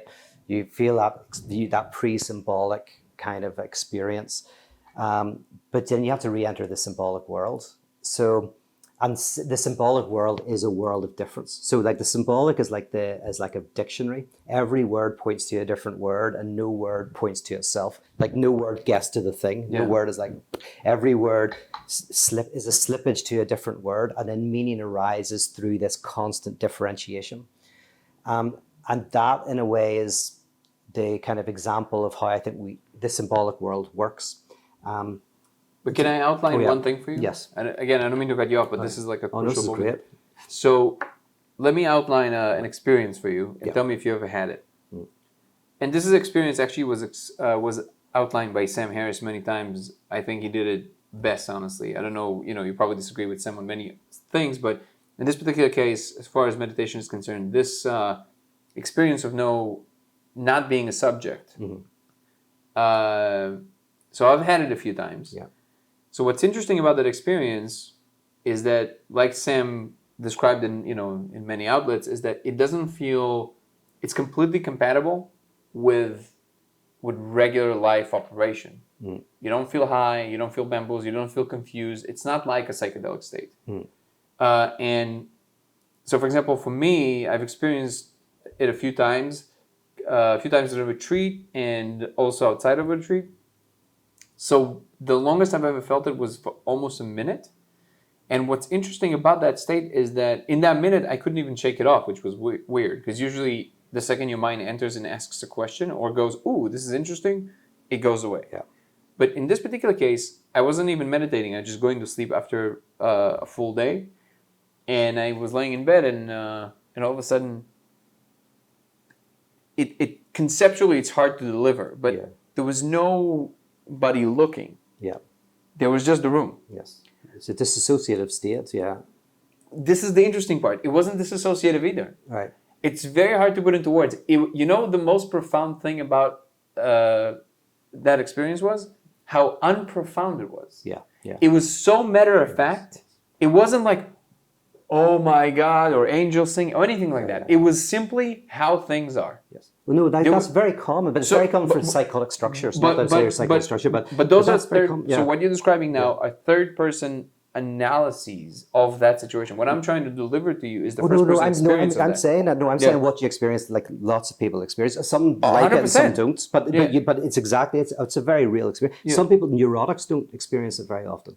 Neurotics find it very hard to experience that. But, sure, yeah. And but I would say I am a neurotic person. Okay. So I think if it worked for me, a lot there's hope. Yeah.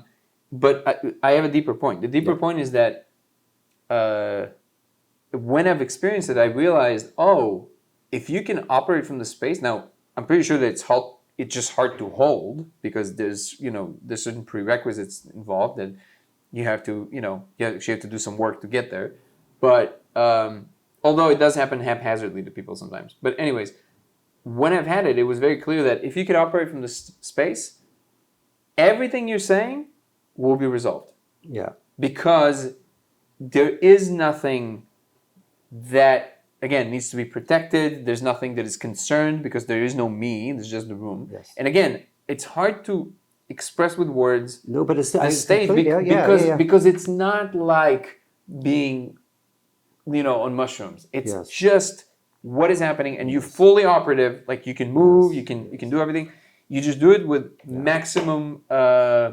It's fully optimal. Yeah, no, absolutely. Everything. This is a very so my question to you is: yeah. if you can have people get to that state more, which is an experience, not an idea, wouldn't that be more desirable versus uploading a bunch of ideas that might be interesting, but for most people, like for example for you personally, right?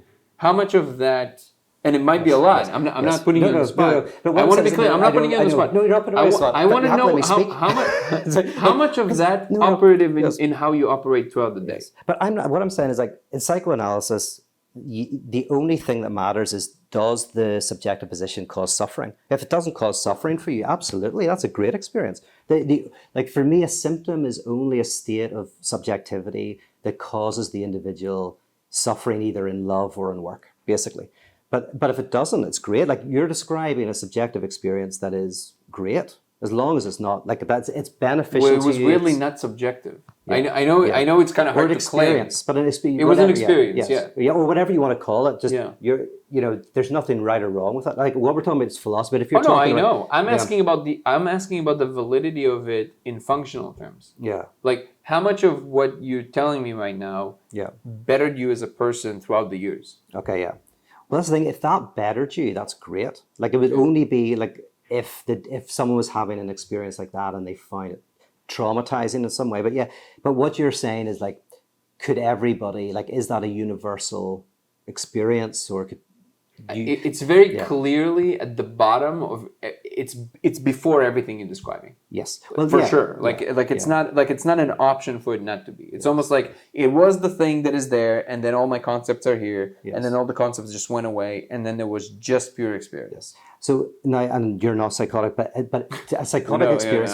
But let's not eliminate that possibility. But so for example, like someone who's got a psychotic structure in psychoanalytic terms, they their sense of self is very fluid. So they will sometimes feel themselves outside of their body, or they'll find themselves in a corner of the room, or they'll these kind of experiences, or sometimes at an extreme they'll find themselves kind of hearing voices and all of that kind of stuff. So this is different than schizophrenic, right? Or they usually come together? Well, schizophrenia is a very extreme form of psychosis. Oh, but it's is a very it? extreme form. Okay. I was very, I thought those were different. Oh yeah, well, in Lacanian psychoanalysis, you've got neurosis, perversion, psychosis, and in psychosis, you've really got melancholia, paranoia, schizophrenia, are the kind of the main ones.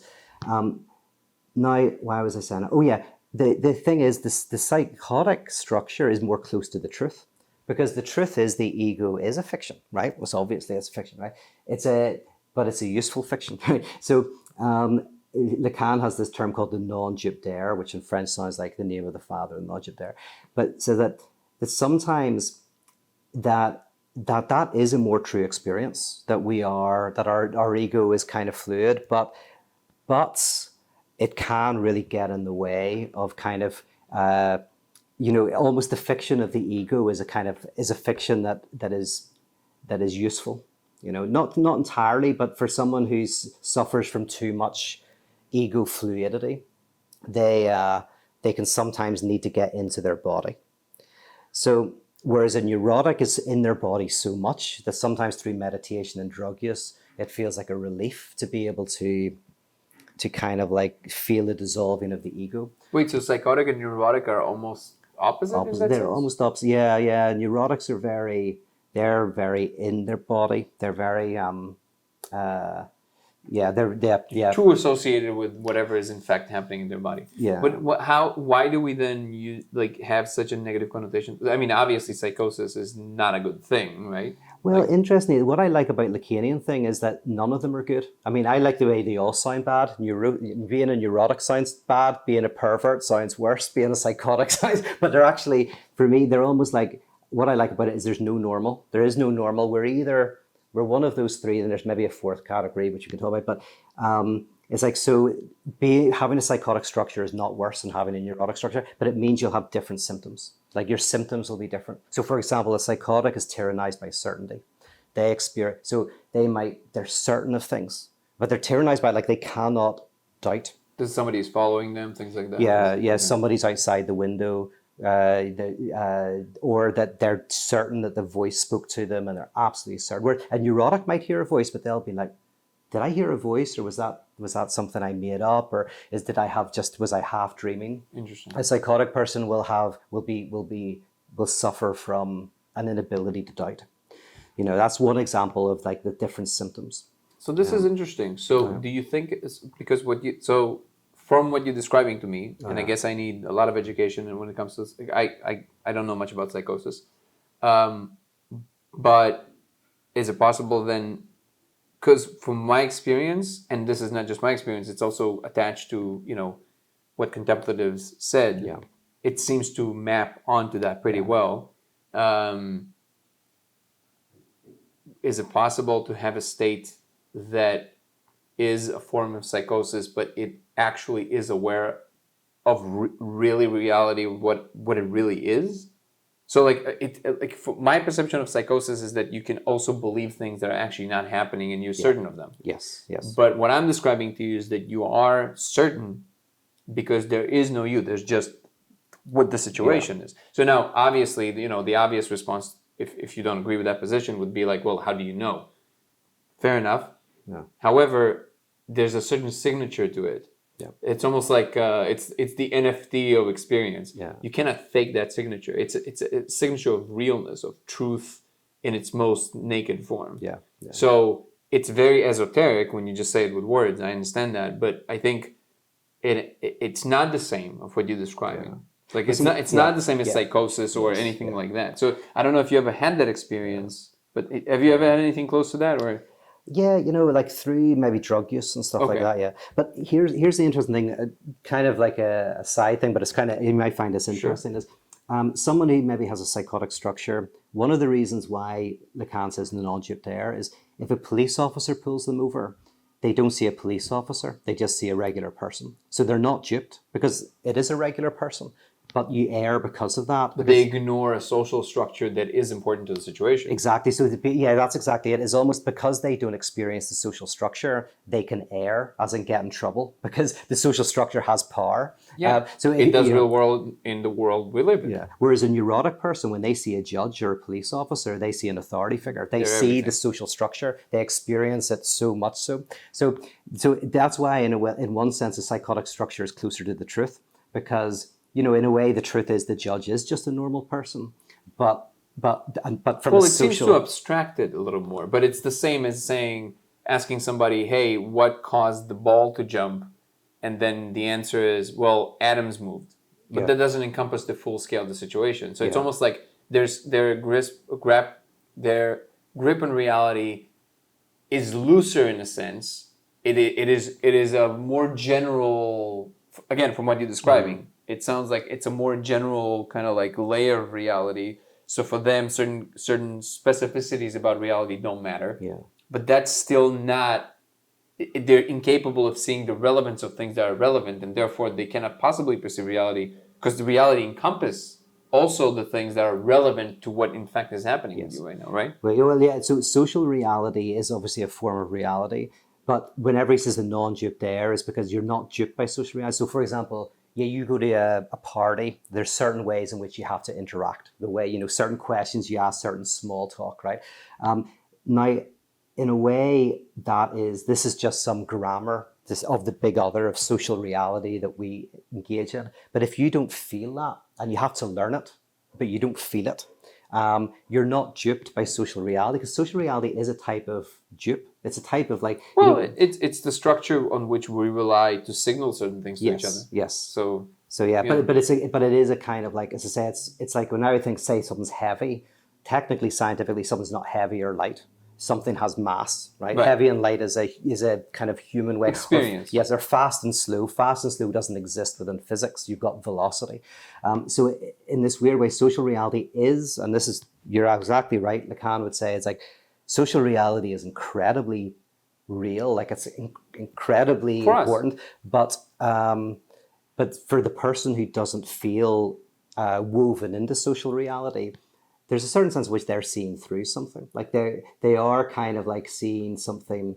They're not being duped by it, but for that reason, they find it more difficult sometimes to navigate the world. But it also makes those people more interesting. Often, they're kind of they're the ones who question, who see through things, who kind of cut straight to the important question. Who because they don't play by the rules. So yeah, I've heard this sentence one time. I forget where I heard it, but it was eureka moments are a form of psychosis. Oh yeah. So they're essentially like all those big discoveries usually come from a moment of like you just all of a sudden you somehow see this larger potential. Yes. But that seems to be almost like being like just lucky in that moment. You could have landed on something that was completely not what the thing is. Yes. You see, so that's a matter of like even a broken clock being right twice a day kind of situation versus true insight comes from like really trying to aim at something and then maybe finding it and maybe not. So that's the difference for me. Because just interestingly, like the fourth structure, there's an argument that autism is a fourth structure, but there's been a perversion in neuroscience. And in the autistic structure, usually what you find is a person, again, isn't woven into the social grammar in the same way. So they're able to see things that other people don't see. They're able to ask more difficult questions. So that's why you often see the incredibly intelligent people who are autistic, because there's a number of reasons for that. But one of them is like they're asking the questions no one else is asking. They see things are strange that no one else thinks are strange. Like maybe gravity. Nobody thinks gravity's strange, but then someone's like, that's weird that things fall to the ground, right? There's a certain kind of insight that comes from not being woven into social reality. Right. That is kind of like that makes great scientists and great philosophers, great intellects. But isn't that true that the majority of that population is not? Like they got that like the short end of the stick of that condition? Yes, well that's true. Like whenever you get into like higher levels of autism or whatever, then yeah, you have people who are so not woven into social reality that they can't even speak. You know, but if you're at the very kind of like small end, it's almost like a superpower. It's like you're not woven into social reality as much, but you learn it artificially. You can artificially learn the rules, but it again gives you really interesting insight. Also, this is just theory for me, but one of my friends who's autistic, she's genius, but her mind is always at work because she's having to read everything, and she can navigate the world like incredibly well, but she's always conscious of what she's having to do. So her brain is like working overtime, and so her intelligence is through the roof. So I don't know, but it's because she had to. What someone just who's say neurotic, who just kind of assumes a certain interaction, she had to learn it, and kind of had to kind of like artificially reflect and make sense of it logically in order to kind of cope. But it means, as I say, a high degree of abstraction, a real ability to think seriously and deeply. But as you say, it's at the other end, it's people who find it very difficult, like even to speak. So if you see somebody, yeah. So I really want to ask that question. Do you ever look at that, like how much your work transforms you? Do you ever dwell on that? That's a great question. I actually had a friend was putting me on the spot about that last week. No, I'm genuinely asking. Yeah. It's not to say, hey, see, all of that is no. Yeah. I deeply appreciate your writing. I actually I told you this before we started filming, is that your writing is very clear, which is very rare when it comes to subjects of this high level of abstraction. I knew right away what you were talking about, and it wasn't ambiguous. And it's also the writing is also beautiful. Yeah. So there's deep value. I found deep value even in the first book that you wrote, which was like many years ago, right? Thank you. So that's not why I'm asking the question. Yeah. I'm asking because again, I'm always looking for the where the rubber touches the road. Yes, 100%. Yeah. No, and the truth is, like, I think my work, like on a personal level, has saved me. Now that doesn't mean the correctness of the work, just the work itself. Like I think I've been trying to work out my own traumas and my own kind of navigating of life, and so kind of I almost wanted to understand myself. I wanted to understand what was going on, and went into philosophy. And so in some respects, my writing and my philosophy has been personally kind of helped me go through depression. Like I've had periods of depression in my life, and one of those periods of depression was involved with a fixation. And a fixation, is kind of like where your desire gets stopped up. It just stops on one thing, and it just doesn't move, and one person or whatever. And they become, everything, and your desire just kind of, as I say, you can't desire anything else. And sometimes fixations are based on this kind of fiction that this one thing will fix everything. If only I had X, everything would be fine. And that stops you from being able to enjoy life and in the richness of life. And part of my healing process through psychoanalysis was going like, yeah, there's better and worse parts of life, but there's nothing that fixes everything. Like that's a fiction. Like that, I was caught up in a fiction that something was going to fix everything. And as I came to a deep realization that that actually sometimes, like the person who I have a friend who's an actor and who very successful. He got his first big part, said it was the most depressing day of his life, right? Because he got the thing that he thought was going to work, and he realized that, it was good and he made some money, but it wasn't everything he thought it would be. And once I kind of realized that even in success, there's failure. Whenever we build it up and we think there's this thing, if only I got that, it'd be amazing. When I let go of that, I found myself able to enjoy my life a lot more. It's still difficult at times, but that's, I suppose, very concretely one thing that my work helped me with, is to let go of that kind of that fixation I had, to be able to kind of desire at a wider level. So just so you know, that when I was younger, I had severe OCD, like crazy, like. I would have to open the door 100 times. Like I would have to check that it's like, otherwise I couldn't go to sleep. It was insane until it was like, I don't know.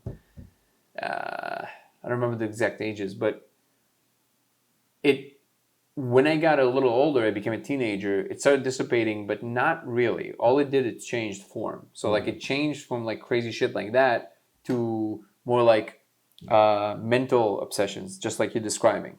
So like you would get stuck on a thing, or like, and it would have to be a certain way, otherwise the world is just wrong, right? And that was more because it's just too embarrassing to, to show that externally to the world. And some people can't even stop that. Imagine that. Like, because some people can't. The compulsion is so hard that they literally can't stop doing that even in front of people. So that's how crazy some people have it, right? Which is insane. I can't even imagine what it's like to live your life like that.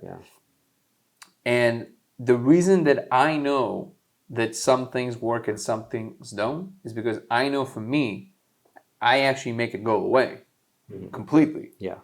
And if I have to point to a thing that worked was, well, originally it had to be psychedelics. I was just, my skull is just too thick.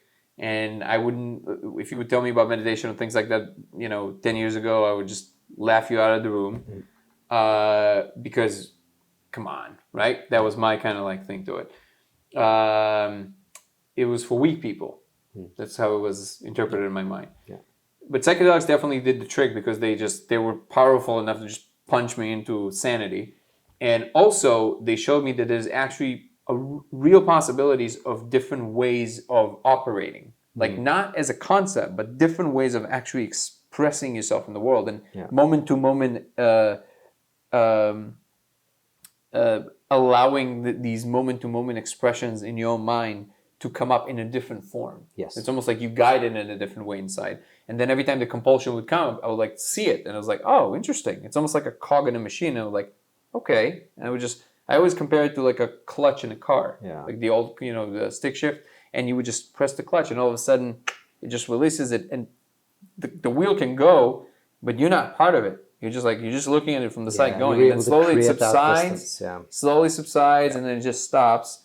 And it's a process. It's years and years. But I all of a sudden saw, this is real. This is not metaphors. This is actually what's going on in my brain.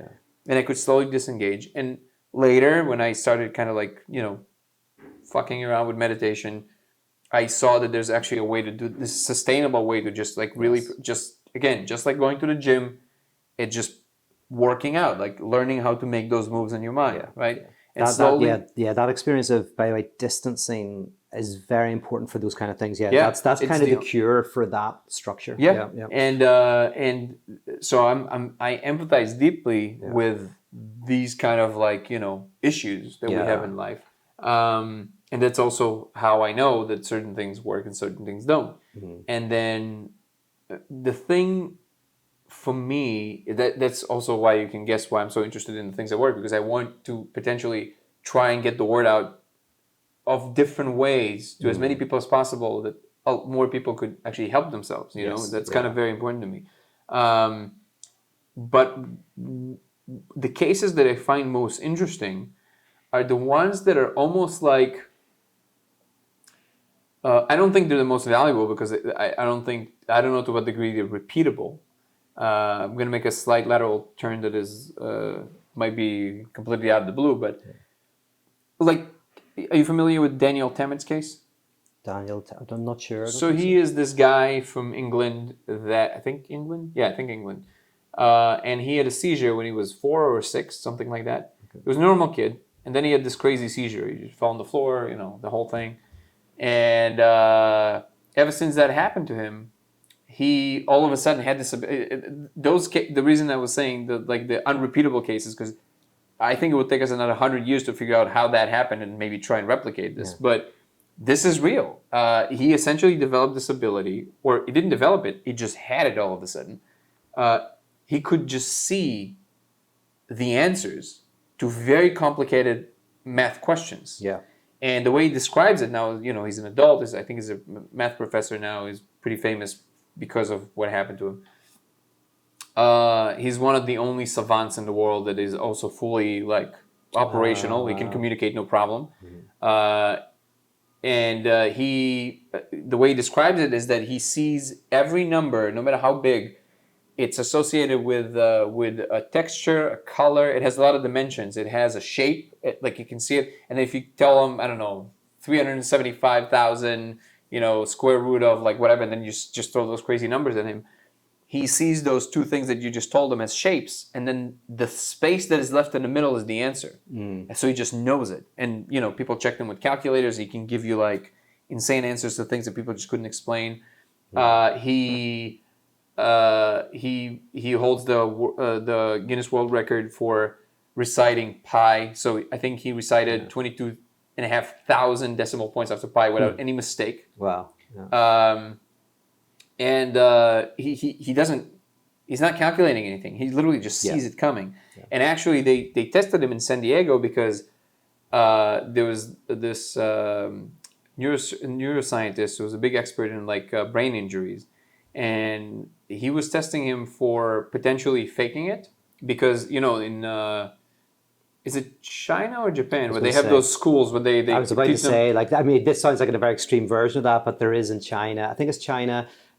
people who can do this without calculating, they can just know the answer to very complex sums. So the way they tested him is that they connected him to a lie detector essentially, and they ran pi in front of him, and they planted mistakes on purpose.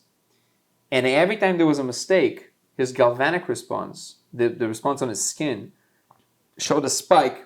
Way before we know cognition can enter the picture, as something's wrong. There's like his body responds to it. Yeah. So they knew that something is really there, and he has another interesting ability, which is that he can learn any language in a week. Yeah. And they tested him. BBC Horizon actually did there was a lot of specials about him, but this was a particularly interesting one because what they did is they tested him if he could learn Icelandic. Do you say Icelandic or Icelandic, right? Yeah, I think so. Yeah. If he can learn Icelandic in a week. Yeah. And then he would have to go on national television in Iceland and have a conversation like live. That was the test. And obviously it was with a tutor, but still, he had a week. Yeah. And he managed to do it. Yeah. And as we, as many people say that Icelandic is supposed to be the most difficult language to, at least to express, right? Yeah. The way that they express vowels and stuff like that. So this is me saying there's some things about the brain. It was simply there are real truths there.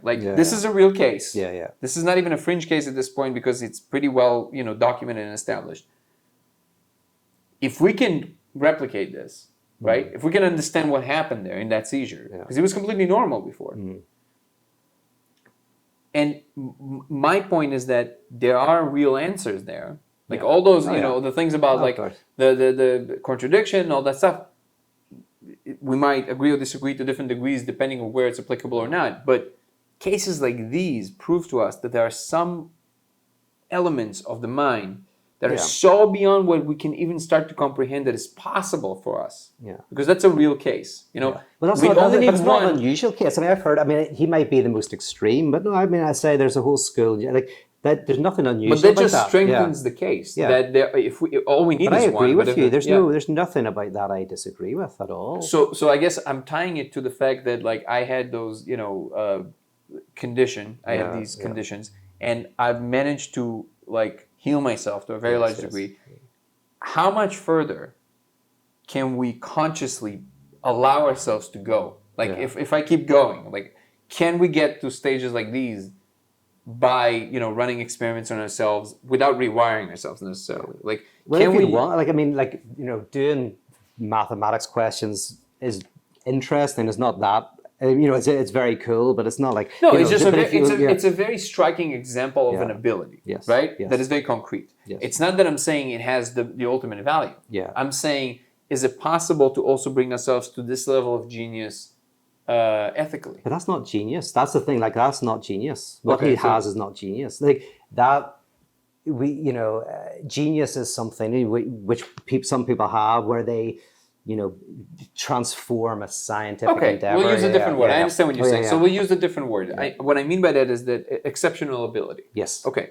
So can we bring ourselves to exceptional abilities of perceiving also the ethical space? Let's say, is it possible to have someone with these kind of abilities in the ethical domain, and then this is a hairy subject because the immediate response is like, well, this is completely subjective. How do you talk about ethics, all that stuff? Okay, but as we saw ourselves, that in the end, mathematics is also seems to be subjective at the edges, right? Yeah. Because I think it's subjective. I think whenever mathematics falls in a contradiction, that's actually shows us something about reality. That's the thing. Like, so the answer, there's two responses to that incompleteness theorem. One is, well, mathematics ultimately is subjective, or no, it is objective, and that shows us something about reality itself. I see. Yeah. Okay. So those are the two. It's almost like the difference between Niels Bohr and Einstein, because Einstein does want to say that beneath the quantum dualities, there is some sort of unifying factor. God does not play dice, and Niels Bohr is like, no, like there's something of a undecidability within quantum reality. So those are the two interpretations. And where do you fall on that spectrum? Because your new book is about that exactly, right? Yeah. So I'm with Bohr on that. So tell us a little bit about the main, to the extent that you want. I don't know if how much you want to reveal from the book, so people can read it. But oh no, it'll be a while since it's finished. Oh, but I also want to mention about what you're saying, because all of this is very good. I love it. I love what you're saying. And I don't like the DSM, right? The what? I'm sorry. Diagnostic Statistical Manual. Do you know what that is? No. A lot of people, psychology uses it to and it's got thousands of ways to diagnose people, right? Oh, okay. In psychoanalysis, no, they I don't think use if that. I understand you correctly from what you're referring to, I think it's very crude. Yes, very crude, very crude. Yeah. But the weird thing about psychoanalysis, which I quite like, is they do still have these basic buckets. And the reason for the basic buckets is because if you treat someone who has a psychotic structure as if they're neurotic, it causes all sorts of problems. But the reason why I'm saying this is like the cure for each of these looks different. So the cure for someone who's neurotic looks different from the cure for someone who's perverse to the cure who's someone who's psychotic. And wait, so perverse is a condition under those? It's a structure, yeah. So really? Yeah. Interesting. And it's a very particular type of structure, which is one way of describing Aren't we all perverse to an extent? Well, for Freud, yes, in one sense, we're all perverse. Okay. Like, as in, we all have to have fantasy in order to sustain sexuality. But this refers. I'm sorry, I keep cutting you off, but I really want to understand. Is perverse refers only to sexual orientation? No, okay. That's where I was going. Like, we're all perverse in kind of like a sexual sense, but in a structural sense, it's not about sexuality. Although it does manifest itself in sexuality, but it's you could say the perverse structure is the one in which a person wants to provide themselves as the answer to the other's lack. So the perverse structure is, I'll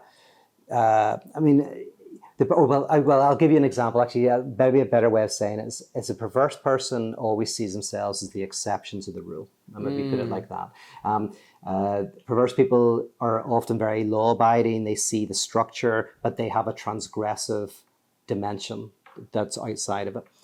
So, for example, neurotics are in the world but not of it. So they're in the world, but they're always asking, am I doing it right? Have I got the right job? Does my partner love me? So they're in the world but not of it.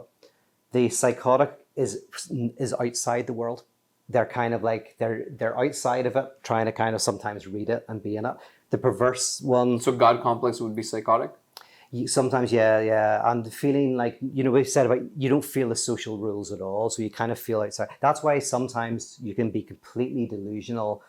But even if you're not delusional, you still don't feel you're in the world. You kind of like, you don't feel the social mores. You can break all the rules because you don't even actually feel the rules, Whereas the perverse subject is both completely in the world and completely outside the world. So like a judge, for example, who is completely in the world, as in the world of law, but then they're like, seeing prostitutes on the side, doing cocaine or whatever, it sounds like a cool judge. Yeah, it's a cool judge, yeah. There's a lot of judges like that. So, but the interesting thing for me is like, each of these has a different experience of life and reality and subjectivity. And then each of them have different ways in which that can be healthy. So the reason why I'm saying that is partly because I don't think there's a universal what works for everybody, but I also don't think it's what works for you works for you. I think that to a certain extent, what looks like the cure for a neurotic is very different from, say, a psychotic cure. And so there's not one size fits all. But there's still, nevertheless, there are right and wrong answers. Yes, yes. Okay, so we agree on that. Okay. Yeah, exactly. In fact, and this is where I'm very un-postmodern and unrelativistic, because I'm making the claim. I mean, I think it's a very simple claim that we have access to the truth. When I say 2 + 2 = 4, or the triangle has 3 sides, or all bachelors are unmarried, I'm not making relativistic statements. I'm making statements. Yeah. So I me and you are right there with. No, it's a very weird. It's a very weird. We don't have to spend any time on it. I know. But it's such a no because we in Los fully, Angeles, we see it all fully the time. agree on it. But it's such a silly position to me. It's like I don't even know how you begin to entertain it because I don't understand why it has to be either there are right and wrong answers or there's no answers. Yes. There's a mountain. There's a peak. Yeah. There's a bottom. Yeah. There are many ways up top to the mountain. And if you say, but we nevertheless, don't know there's the a difference answer, between up and down. Yeah. I know. And if we End of say, story. if you say no one has the answers, well, that's a metaphysical claim. That's a claim to truth. Yeah, right? yeah, yeah. That's an incredibly strong claim to truth. Yeah. So anyway, so it falls into all sorts of problems. Yeah. It's more about. I always find that well, first of all, I think that I have a suspicion. I haven't thought this through very deeply, so I don't want to make that claim yet. But I have a suspicion that it's all a matter of attitude. So all those versions of reality, they're attitudes. They're what attitude should we adopt, and then everything kind of trickles down from there. Yeah, that's my feeling. Is that even physics is like the attitude, which I find to be very useful, and I think it's a very important one, which is like, okay, we live in a physical world. Whatever happens outside, I don't care. I mean, I personally care, but like in that domain, it's like I want to know what I can measure so we can live in a better world. Yeah. Great. Yes. That's a great attitude. It's incomplete, but it's a great attitude. And that attitude, I just don't know how do you live your life? It's like they don't want anybody to decide anything for them. Yes. Because everything has to be according to what it seems to them. That's what it feels like to me where it's coming from. Yeah, yeah. I mean, and there's like with everything, there's an element of truth, which is, of course, like there's a certain epistemological humility that we can all have. So there's an element of truth to ignorance, but Thomas Aquinas talked about learned ignorance. Like there's the ignorance of not reading books, and there's the ignorance of reading and knowing your discipline incredibly well. So when someone who doesn't read says, I don't know, and someone who spent their life reading goes, I don't know, those types of ignorance have a very different texture. One the is understanding of your own ignorance versus the actual unknowing of anything. Yes, exactly. And that's almost, as I say, even in quantum mechanics, that idea that there's a certain kind of unknowing, but it's a learned unknowing. Like the unknowing is actually even mathematically quantifiable. So it's an ignorance that in and of itself is a type of knowledge. It's arrived at a completely different methodology. Yes. There's a different, And whenever you were talking there's a different about, attempt here. Yeah, and when you were talking about the velocity and the positioning of a subatomic particle and the fuzziness there, that's a fuzziness that has mathematical probabilities. Yeah. Like that's very different from not knowing. Yeah. No, 100%. All right, so we're back. We actually ran outside to move the car, and it actually hailed. It is crazy. It reminds me of home. I love it. I miss the rain. That's why I go back to Ireland so often, because I miss the rain. I love the rain. Yeah. It's amazing. Like, I mean, I know that after a while it gets over. What? It's snowing. It's actually hail. There's actually snow. But snow and hail are different. But it was hailing. It's funny because I'm reading this book right now. Have you ever heard of reality transurfing? I've heard of it, yeah. So I'm going to tell you about it shortly. I'll tell you what the connection is. I heard about it years ago, and I couldn't find it anywhere, no matter how much I tried. I tried to go to a library, I couldn't find it. I tried to find it online, I couldn't find it. There's even this app called Libby. I don't know if you know. It's basically it's like a library online. It's like yes, I but do you have to know, return the thing. Nothing. Couldn't find it. Make a very long story short, years down the line, I did try to find it a few times. My girl, she found this, website. I don't know if you're allowed to say this, but she found a website we can get a bunch of books for free. And we found this thing. I know one of those too. I'll have to see if it's the same one. Yeah, it's great. And we tried to find it, still couldn't find it. But she found another one that is basically called Reality Transurfing in 78 Days. Which I guess it's basically like a recap of 78 rules that he lays out, that if you follow them every day, one of them, by the 78th day, you should see a big difference, and therefore you should see the proof that what he's saying is true.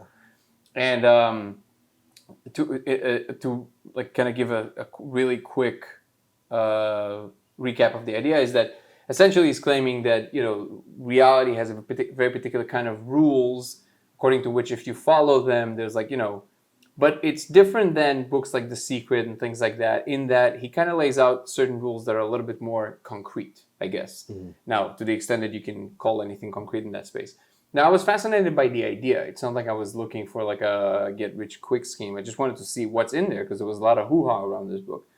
So what's interesting is that she downloaded a bunch of books and then that book wouldn't show up and only the 78 days showed up until one night, actually it was after my birthday, I came back and I looked at the thing and I'm looking in the Dropbox and I'm like, what? And I see Reality Transurfing right above 78 days, like separate book. I'm like, what is that? And then I'm like opening it up, 5 volumes, because the whole book is 5 volumes. I'm like, and I'm like, did you find the book? She's like, no. I'm like, how is this in the inbox?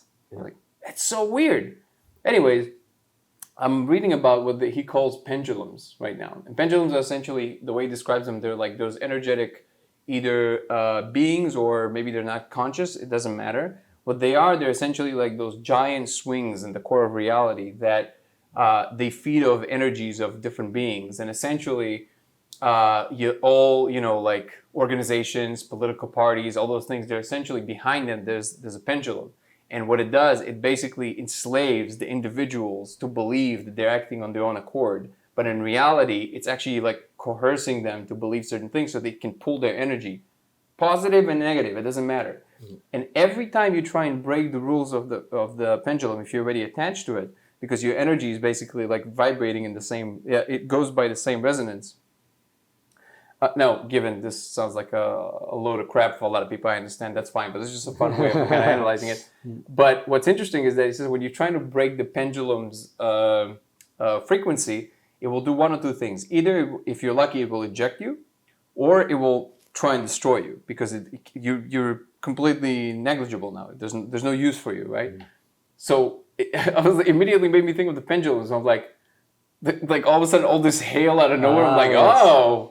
We're pissing somebody off. We're hitting on something, yeah. It's like this is good news. This is good news. We don't get destroyed. No. I think we'll be fine. Yeah. I think this is a really good sign. We're breaking free of something. So we have limited time. So I wanted to touch on a few more subjects. So let me try and focus the conversation towards something that it was very important for me to talk about. The way that I actually came to know about you, what's interesting is that I knew about you, and I think I told you this. The first time I saw you debating Lawrence Krauss, the physicist, and then I immediately thought, I don't fully get you. Like I don't quite understand fully the deepest tenets of what you're trying to say. But I thought this would be an interesting guy to talk to. Yeah. So whatever you believe about, again, the law of attraction, all that stuff, like, I don't know, it's like 5 years later. First of all, I was introduced to you at a party by a mutual friend. I was like, that's interesting. It happened like maybe a year after that. And now I find myself interviewing you, which by itself is interesting to me. But what I remember from that moment, and I made a mental note, like I would actually ask you about it. It wasn't necessarily about the obvious things, which was like, not the things on the surface, which was like Lawrence was actually very rude, and it was very clear also in the conversation. I don't know what was going on there, but when this conversation came to be around the idea of the nothingness, am I correct? Yes. Okay. First, set up the stage. Maybe want to spend like 10 minutes on this, so we're gonna have to kind of like time it. So set up the stage shortly as to how did the conversation come to be? Like who set this up? Who approached whom? What was the... Yeah. So that conversation, once a year I would go to Australia to do some talks, and they have this really good festival called the Festival of Dangerous Ideas, and it's in the Sydney Opera House. And one of the people who invited me out contacted the Sydney Opera House, said, the festival's at the same time that Peter's out. This is what he does. Would you have any interest? And they wrote back and they set it up. The initial debate was kind of, what did they call it? new religion or new atheism or something like that. So it was kind of, they set it up as kind of a debate between a religious person and a scientific person. Like a new religion kind of thing. Yeah. Which is, I think that was partly the problem actually, because Lawrence Krauss, he didn't do any research, so I think he just thought I was a confessional religious person, so which I don't fit neatly into that frame. But yeah, they wanted kind of like this discussion, and that's kind of how it started. What was he doing in that space? So he just finished a documentary with Hitchens? The other guy for Oxford, biologist, Dawkins. Oh, Richard Dawkins, yeah. okay. So they just, and they have a big following in Australia. And weirdly, Lawrence Krauss has a very big following. Like, not weirdly, but it's just kind of weird, like, why in Australia? But there were a lot of people very interested in him. They were coming off this tour with this doc. So that was the biggest atheist conference is in Australia, right? Oh, is like that it happens right? once a year. Yeah, that must be it, because he had a lot of fans in that arena, which I quite like, because you're kind of against the wall, because everybody who's there is pretty much there for Christ. Yeah, that's interesting. Yeah, that is an interesting position. So okay, so this is how it happened. So just to outline what was going on. So Krauss's newest book that came out back then was about how, I don't remember what it was called, but essentially is that nothing is in fact something. Yeah. So essentially he was claiming that from a physics standpoint, with the newest data we have today, quantum fluctuation is essentially the bedrock of what anything you can possibly describe. Therefore, because quantum fluctuations is always something potentially, therefore it gives us rise to sometimes a tiny fluctuation gives rise to infinite reality, basically. And that's what the universe is. And maybe there's like infinite bubbles like these, which is the inflation theory and all that stuff. But that's like a very physical way of describing it. And then you come along, and your way of approaching it is much more from a human perspective, but also deeply rooted in understandings of how the greatest minds in history analyzed the situation, which is what you brought to the table. And there was a lot of small moments in there that I can't possibly recall all of them, but one of them I remember very clearly is that this is the part that I had a hard time understanding, and I told myself, okay, I'm going to actually ask you if I get to talk to you, so this is great. Yep. You, at least to me in that conversation, not knowing anything about you, it seemed like you were advocating for the need of insisting of maintaining religious, not component, but some religious virtue in our philosophical attitudes towards the world. And even though I understood to some degree the importance of that, I didn't necessarily saw like a clear-cut line of why that would necessarily be the case. Like, why can't we just have a philosophical attitude that acknowledges that there are things that will always remain mysterious, without the need of placing some creator at the end of this tunnel. Yes. And what I wasn't sure that I'm grasping was, first of all, are you postulating that need for that potential creator at the end of this tunnel? And if so, why? And if not, then what exactly did you mean by the religious sentiment that we have to maintain? Yeah.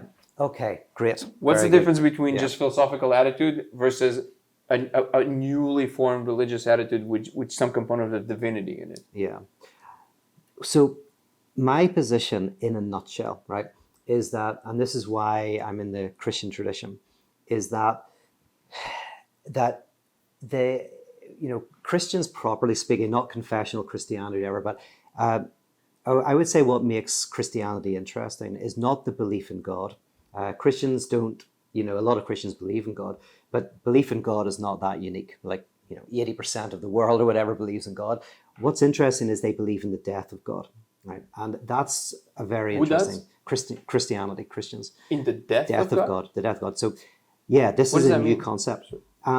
So the Apostle Paul, this is interesting. The Apostle Paul said that that Jesus was not just a representative of God or whatever. Jesus was God, and on the cross, God died, which is a very controversial, radical thing to say. Which we Wait, is haven't this a even. fact? Is this Paul said this? Yeah, the Apostle Paul. He was the first one to talk about the death of God. That And God this is died. in the Bible? Yeah. So, but it's also like the crucifixion is technically God dying. Like, so God, it's not But he like. was resurrected. Yeah. Oh, so then there's this kind of resurrection. Yes, but But yeah. that he's capable of death. Yes, not even capable, underwent death, which is, yeah.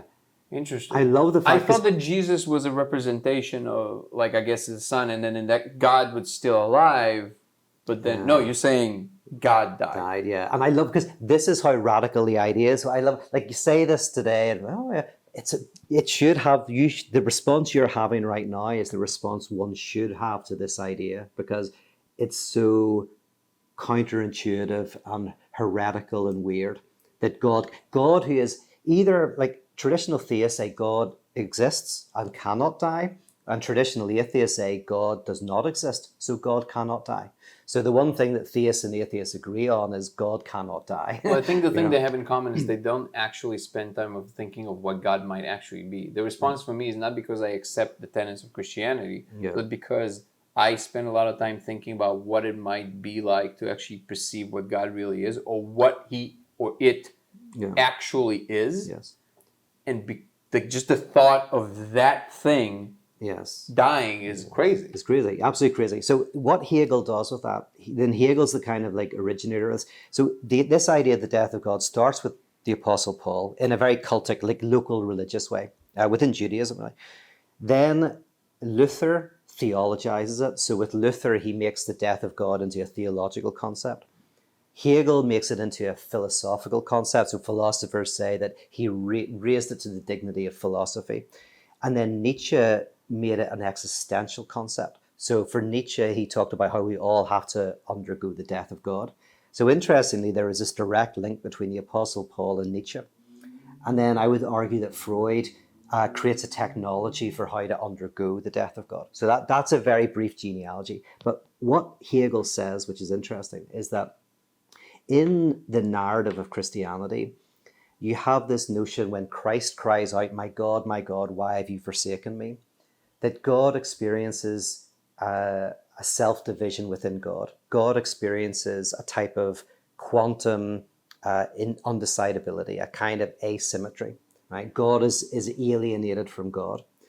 And philosophically speaking, and this comes back to what I've been saying earlier, I would say what Hegel says, and what I would say is that the idea of the self-divided absolute is a reflection of the very nature of reality itself. This is Repeat the sentence. The idea of a divided absolute, a divided God, is not just a poetic thing. It's actually an insight into the very structure of reality itself.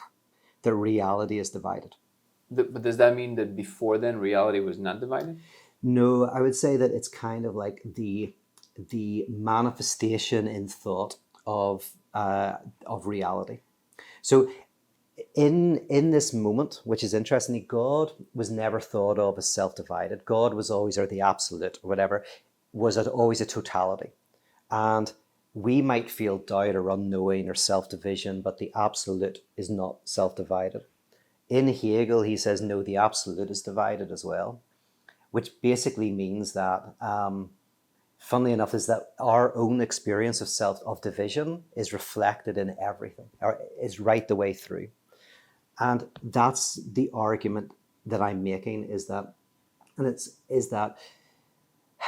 this new religion that I was arguing about with Christ is an existential comporting oneself to the self-divided, asymmetrical, non-harmonious, antagonistic dimension of existence. And that's what I mean by Christianity. Not a belief in God or is simply a posture of embracing the inherent contradiction of everything. So why specifically Christianity? Only because that's where the idea of a self-divided God kind of happens. There's little echoes of it in places and in other religions, but this notion of the death of God, which can be and talk about, because the God is the eternal, and then there's the temporal, that which cannot die, that which dies. There's this notion that in this idea of Christ, these contradictions all exist. You know, the eternal and the temporal, that which cannot die, that which dies, the highest and the lowest. You know, all of these contradictions kind of come together in what philosophers call the absurd. It's an absurd, monstrous combination. And the kind of the faith is the ability to stand in the heart of that absurdity. That's actually Kierkegaardian kind of notion. Interesting. Yeah. Okay, that's a very deep point. So, like, obviously, you know, trying to argue that to a physicist, especially in that Yes. in that kind of like heyday of him, like, Yes. you know, Yes. flag like rah-rahing around everything atheistic, that was exactly the wrong moment to. Yes, it was going to be very, very difficult. Yeah. I mean, at a simpler level, you know, without getting into that complexity, which I'd like to do with you, but, you know, I wanted to basically argue that science and religion do comport themselves to the nothing. And he used To the nothing? To the nothing, yeah. So modern science, modern physics, there is this idea of, and he even wrote the book on the nothing, but even like if we talk about it in terms of the oscillation, wave particle duality, or whatever, there's a certain sense in which modern physics is engaging with questions of the very limits of our knowledge. But as I said, not the limits of our ignorance, but limits that are within our knowledge, right? There's things we don't know because we haven't discovered them yet, but there's things we don't know because it seems like there is a novelty or unknowing actually built into woven into the fabric of reality. And my argument is that, interesting, religion and science both comport themselves in different ways to that. And in some respects, Heidegger would say this actually, he said scientists know nothing of the nothing. And what he kind of meant is he said that to some extent, although science comports itself to unknowing and all of that, sometimes it can be a way to protect yourself existentially from it. So, you know, you can be the thing about being a scientist is anyone can do the calculations. If I'm sick, someone else can take my place, right? Although I'm comporting myself to the nothing, I'm kind of protecting myself from it existentially. And what I would argue is that we need practices in which we're existentially decentered and destabilized by this experience of the nothing. And that's what religion does at its best. Not confessional religion, not religion as we know it, but what I'm saying is that it is possible for there to be religious practices that draw us into the contradiction of being itself. And that's what parotheology is. That's what I do. And the contention is that if you eliminate this, or trying to eliminate this from the social layer, you would have a sort of a breakdown of a sort in the human psyche. If you kind of don't comport, if you don't have a sensitivity to this realm, is that what you're talking about? Yeah. So if you close yourself to that, then you fall into crude, evolutionary psychology, utilitarianism. You fall into very crude kind of materialist. But to play devil's advocate here, how do you explain highly ethical individuals who are scientists? I'm not saying Krauss is, because he had the whole sexual thing. I don't know if it happened or not, but it doesn't matter. Yeah. There are scientists who are completely atheistic yet very ethical. Yeah. Or it seems. How do you explain these people? Yes. Well, for me, religion at its core is atheistic. Like, for me, atheism is not atheistic enough, right?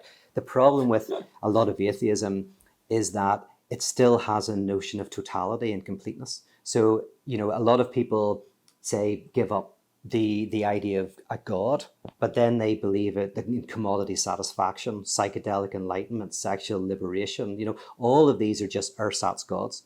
LA is the most religious place in the world because everyone's selling wholeness and completeness. If you do the right, if you have enough money, look the right way. It's one of the most religious places. Yeah, it's because everyone's promising wholeness and completeness. So for me, and this is the Lacanian idea, is that God becomes unconscious, which means that, and this is Nietzsche's idea. Like, Nietzsche once said that after the Buddha died, He was using a reference to Buddhism. After the Buddha died, it's said that the shadow of the Buddha remained on a cave wall for thousands of years. And then Nietzsche said, not only must God die, but the shadow of God must die. And what he meant by the shadow of God is ersatz gods, like the totality, completeness, utopia, all of these remain in place.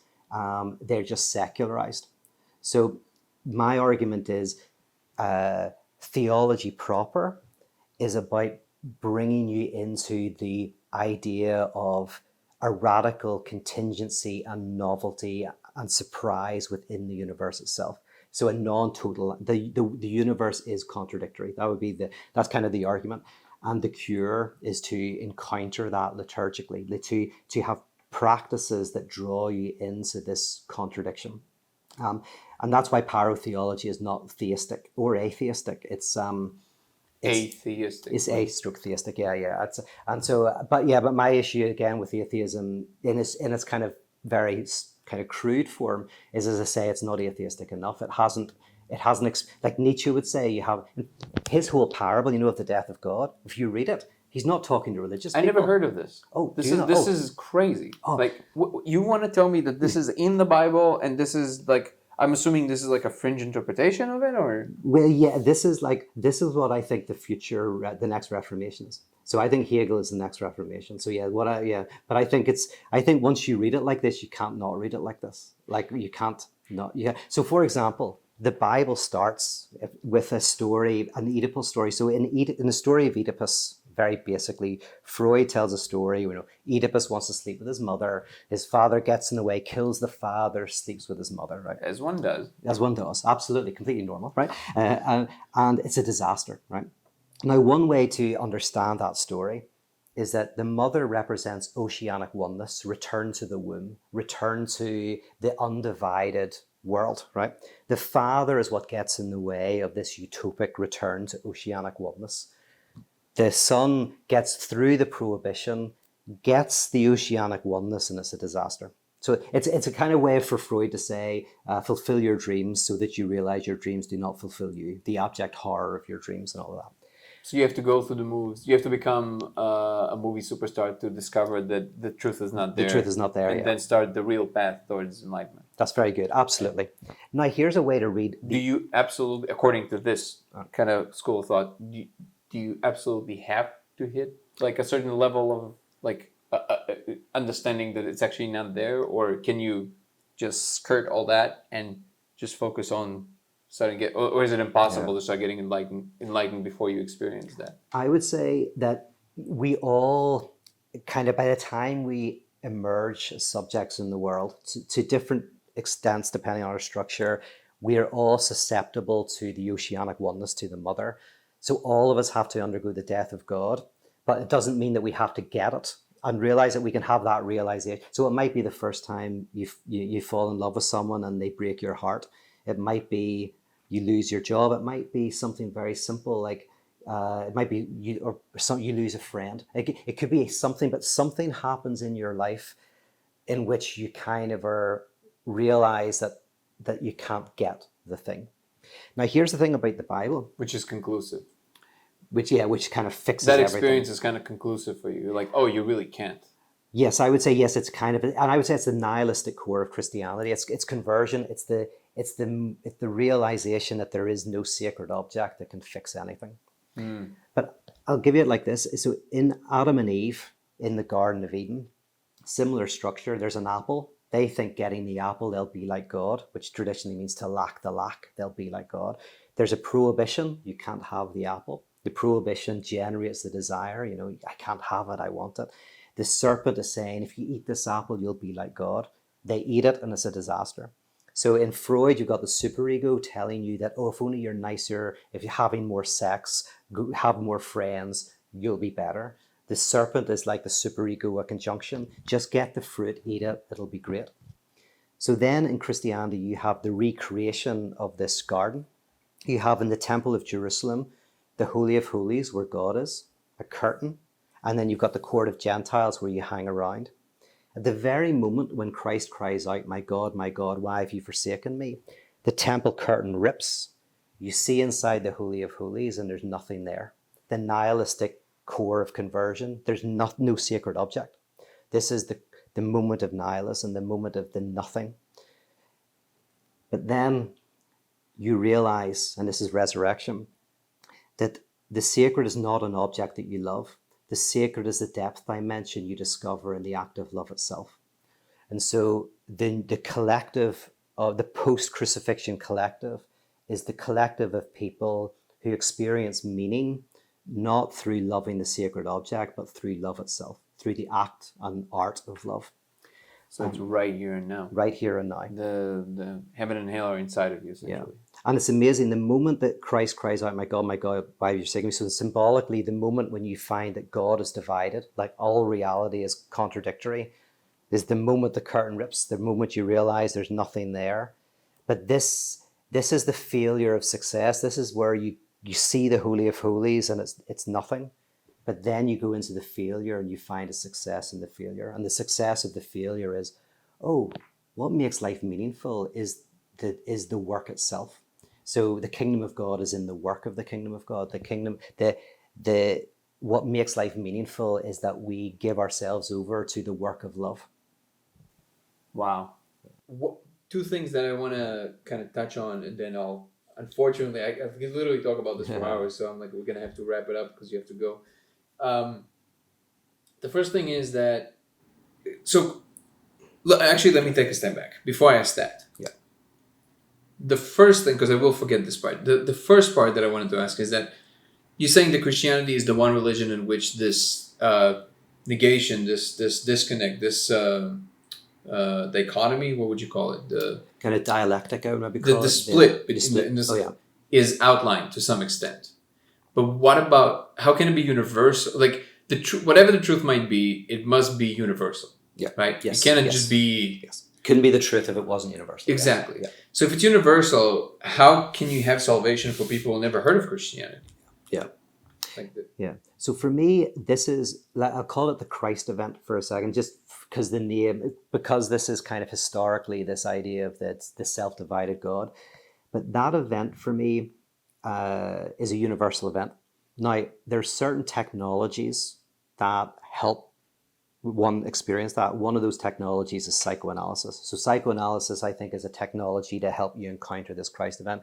But anywhere where this encounter with the divided nature of reality happens is the salvatory event. I think you find it within Judaism. I'm sure you find it in different ways in different religions. Like, the dialectic is always at work.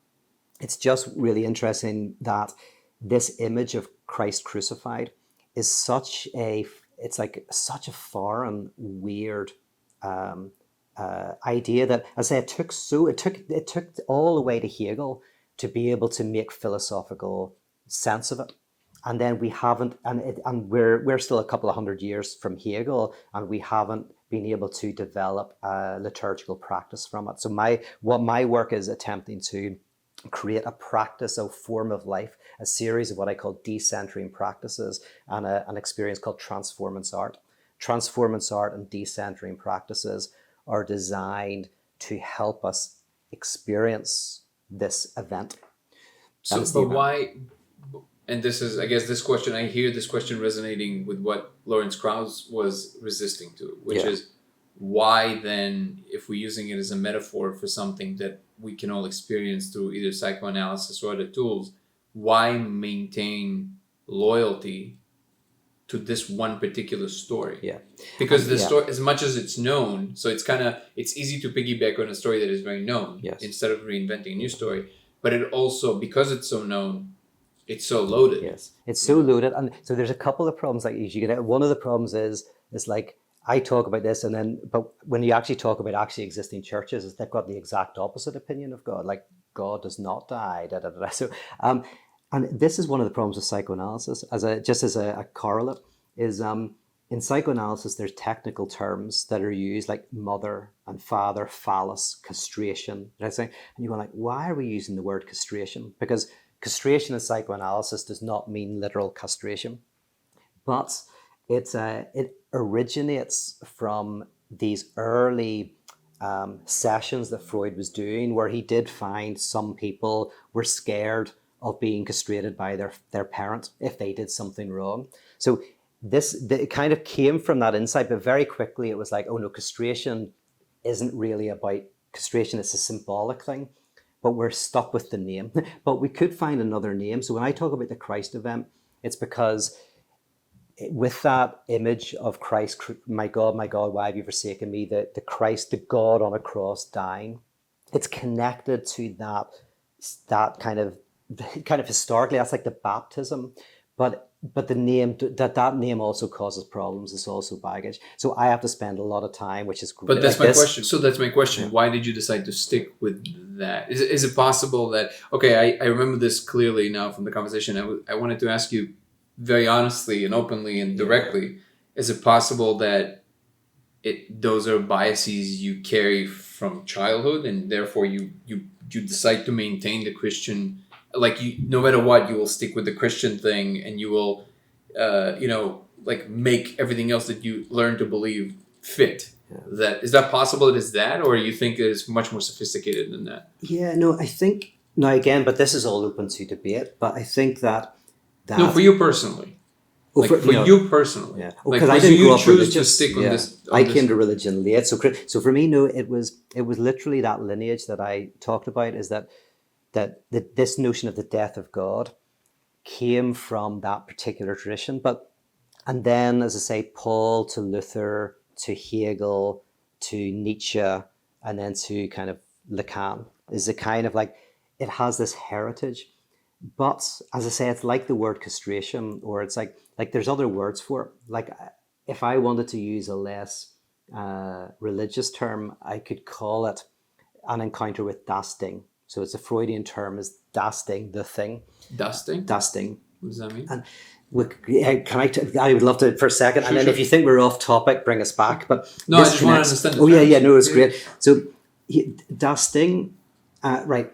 Freud noticed his 18-month-old grandson playing a game that he called the Fort Da game. And it was a game where the kid would throw a cotton reel out of the cot, and the parent would give the cotton reel back, he'd throw it. So every parent knows this is the most basic game children play. Fort Da, fort, and Da, German, I think, is away and here. And because the child, every time the child threw the cotton reel away, it said this sound, and it sounded like away. And every time it got it back, it sounded here, right? So for Freud, this is like almost the beginning of language, because language requires two signifiers. You can't have a language with one word because there's differentiation. That's a relationship. Language is in the meaning between the relationship. Exactly. Right. So with presence and absence, you've got a language, a very basic language, because the presence anticipates the absence anticipates the presence. And the child is getting enjoyment from this game, right? Say, all parents know kids throw food off the table, they get it back. So. Now, that could be said to be the child's first experience of presence and absence. And potentially it's, because the first experience of presence and absence is the mother other, who is there sometimes and then not there, or the breast of the mother is there and then not there. And then the child has got control because the child is now playing with presence and absence. Okay, that's one thing. That's not as interesting as the next one. That's almost like the basis of science, cause and effect. Lacan has a very interesting position where he says the child also encounters something more traumatic than the presence and the absence of the mother. They encounter the abyss of the mother's desire. The child, when the mother is present, they're always trying to figure out, what does my mother desire? How do I fit into their desire? What do they want of me? And the mother desires other things like the husband or like a work or friends. So the child experiences a world of desire and is trying to figure out, where do I fit in relation to that? And even when your parent defines what they desire, so they, for example, say to their kid, if someone bullies you in school, I don't want you to hit back. I want you to go and tell the teacher, right? But then say the kid does it and the parent says, I'm glad you did that. But the kid notices that there's a little bit of disappointment in their voice. They're like, would you really like me to have hit the kid, right? So there's always this little unknown. The unspoken nuance. Yeah, unspoken nuance. And this is the Freudian dasting. The dasting is the abyss of the other's desire. What does the other want of me? Interesting. Yeah. Now, by the way, just this is That's a very interesting term to have a word for. Yeah, it's fascinating, and this connects actually with our sexual desire. So there's a thing that Lacan, his greatest insight probably is, he called this this other experience objet putia. It's never translated, small object A, so I'll just call it object A. So object A is this experience in our adulthood where we have this desire and sometimes repulsion for something. We don't quite understand why, but we want something, and it's excessive. It's not just a desire for a cup of coffee. It's something libidinal, right? Now, Lacan says that object A is basically a reincarnation of das Ding in our adult life. So here's an example of a friend of mine. When he was 15 years old, he was at a bus stop. He was at an all-boys school, and he's at the bus stop, and there's a group of girls from the girls' school, and they're laughing at him, like giggling. Well, he thinks they're laughing at him. They're probably not, but they're giggling, looking over, and he's really embarrassed about this. So he leaves the bus stop, walks home, but he's also a bit turned on by it, right? He's repulsed by it, humiliated by it, but also it really attracts him. So I asked him about like just free associate, and the earliest memory he could remember was when he was young. He would go to his sister's bedroom, and his sister would be with her friends. And sometimes he would have this memory that she invited him in, and then her and her friends kind of asked him embarrassing questions and enjoyed kind of humiliating him. Now, in this example, das Ding is the unfathomable desire of his sister. What does she want? I know she's getting desire from me. I don't know what it is. There's some desire, right? And the das Ding, the object A, is later on, his sexual desire is connected with this kind of experience of the other's desire. So all this to say that when we're children, we experience at a fundamental level a mysterious dimension to the other.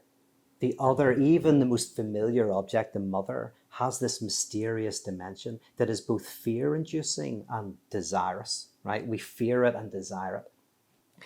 And in Lacan, what we eventually work out is that this abyss of the other's desire is divided. It's not that simply I don't know what my mother desires. She doesn't know either.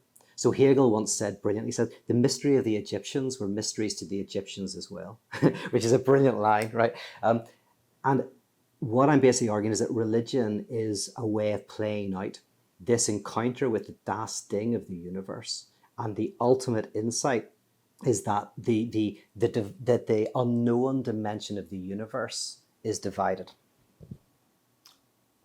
That I completely understand. Amazing. And I actually, now we hit the nail on the head, because I had a very similar, like after that vision that I told you about, I realized this was already kind of like a deduction process that I went through.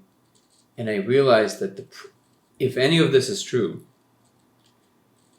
then in the famous words of the architect in the end of the second Matrix, is the problem is choice. What do I mean by that? Imagine a very advanced civilization, level 5, whatever, they can give rise to universes. It doesn't matter if they are the God that we're talking about, or if they are part of the system that God gave rise to. The problem remains the same.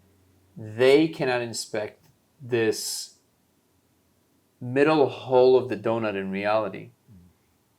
In other words, like you're saying, what does the universe want from them? Or what does God want from them? Or another way of saying it, and this was the thought that I've had, because I haven't thought of it in these terms, but that's very interesting that it connects to also everything that we're experiencing with our parents. I've equated it to regular choices we made throughout the day and then extrapolated up. So if you notice how it's like to make a choice, you'll discover, if you really pay attention to what it's like to make a choice, let's say something, simple. I want to go to the gym, or do I want to go to the store and buy some groceries? You have 30 minutes to decide. As time goes by, you have this spiral in of the decision has to be made. So you go back and forth. You have all those contemplations like, well, how many groceries do I have? You have all those things like, well, I didn't work out in 3 days. All those pros and cons that you kind of throw in the mix. Yeah. But as the time goes by and it gets closer and closer, it's getting closer to that omega point of like the moment in which you have to make a decision because in that moment you either have to go to the store or you have to go to the gym. There is no possibility of doing both. You have to crunch it. You have to exactly. So now think about that process of crunching it. If you really pay attention to what it's like to be you when you're making that decision, you'll discover that this ball bounces back and forth faster and faster and faster and faster and faster. And then at the end of it, the experience of making the decision is equivalent to falling asleep. Because there's nothing in you that appropriates this moment of, okay, I'll do this. What in fact is happening is that you fall asleep for this like nanoseconds. The reason I'm equating it to falling asleep is because you never remember the moment in which you fell asleep. You only remember waking up. So what you remember, because it's like very instant. It's like falling asleep, waking up, like immediately, right? But that falling asleep, in that moment, you were unaware entirely of what happened. But you woke up into a reality in which now the decision was made. You're now set on this path of going to the gym or set on this path of going to the store. And then you back propagate. You tell yourself a story about why you made the decision. But the reality is you never made the decision. It just happened. And then you have a story about it. But here's the deeper part. Reality itself didn't make the decision. In fact, no matter how deep you're going to go, you will not find the decision anywhere. In fact, this is the one thing that God can inspect. And the ultimate version of that, the ultimate decision, is God does not know why it chose to be versus not to be, which is why reality chose to be. And that's essentially that's so I'm very much we're on the same page here. Like I see now, I understand exactly what you're saying. So this disconnect is essentially this inability to inspect its own. Lacan has a phrase where it's what do they call it in grammar, where you say, "In the future, I will have made the decision."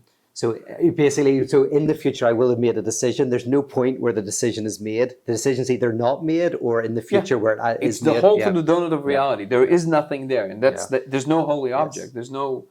And that's why at the beginning of this, when I was saying, we're talking about, is it possible to know everything, whatever, it's like, this is the reason why, in a sense, it's not, is because the universe doesn't know everything. It's like, and can I tell you a story? Sure. And this is a parable that I think captures the heart of everything we're talking about. And in this parable, there's this guy called Seamus, right? Now, Seamus is a very pious man. Right? Prays to God one day because he's lost his job. He's worried about paying his rent. He doesn't know what he's going to do. He prays. He says, God, can you help me? And he hears a voice from heaven. And the voice from heaven says, Seamus, sell everything you have, go to Vegas. Now, he's a pious man, so he doesn't ask any questions. Sells everything he has, goes to Vegas, looks up to heaven, and he hears a voice saying, Seamus, go into the first casino, play a hand of poker. Seamus goes into the first casino, sits down at the table, and gets dealt 7-2 off. He's about to fold, and he hears this voice from heaven saying, Seamus, go all in. It's like, all in on 7-2 off? All in. Pushes all his money in. 2 other people follow him. They flick over queens and jacks. I know. But he hits a 7 on the flop, another on the turn, another 7 on the river, a 2. He gets a full house. He's like, I don't believe it. Then he hears a voice from heaven saying, Seamus, go to the blackjack table and put everything on one hand. So Seamus goes to the blackjack table, puts all his money on one hand, and he gets dealt 16. He's about to stick, and then he hears a voice from heaven saying, Seamus, hit. So he hits, he gets 2, so now he's on 18. He's about to stick, hit. What? Okay, hit, gets another 2, 20. He's about to stick, God says hit again, hits again, ace, 21. It's like, I don't believe it. Now by this stage there's a bit of a crowd gathered. He hears a voice from heaven saying, Seamus, go to the roulette table and put everything on 7. So he goes, puts everything on 7. There's this hush around the table as everyone's watching, and the ball rolls and rolls and rolls, and then starts bouncing. Hits 7. He starts to cry, looks up to heaven, and says, I don't believe it. He hears a voice from heaven saying, I don't believe it either. You're the luckiest motherfucker I've ever seen. That's a really good story. I think if you understand that story, You understand the story. You understand This is the secret of life. amazing. Yeah. This is amazing. Yep, that pretty much nails it on the head. Even God doesn't know. No, Nobody's driving the train. We think that the other has the answer. For me, conversion, the moment of conversion, is the realization that the other has indeterminacy woven into its very heart. That is salvation. Yeah, That's salvation. yeah. Listen. I was trying to think how to kind of close the episode, but this is like a perfect way to do it. That, you know what? It's exactly how I see it. Yeah. Even God doesn't know. Nobody is driving the train. Yes. There's no conductor here. Yes. At the end of the day, this is all up to us and what we do here that will determine pretty much everything. Yeah. Maybe for us, but maybe for more than just Yeah. us. Peter, that is an amazing note to end this podcast on. Thank you so much for taking the time. This was so much fun, and I wish I would have more time, but we ran out. You got to run, and I deeply thank you. It was a very, very fascinating conversation with me, and I hope that at some point we can do it again. Thank you. And I wanted to say, when I talked about the Das Ding and Object A, one of the thinkers who really helped me with that is a guy called Richard Boothby, and I just wanted to kind of reference him and his upcoming I'll put book. a thing that will show kind of like his work and stuff. Fantastic. So yeah, very good. Well, thank you so much. Peter, I had a thank you blast. so much. It was an amazing pleasure. Love you, brother. Love you too.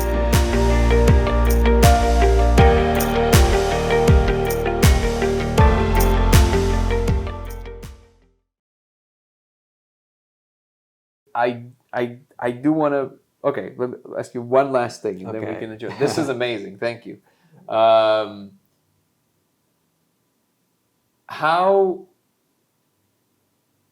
I might even, you know what? This is such a perfect moment. Like, I want to have, like, I never do this, but in this particular case, I might actually do it. I will record this last question.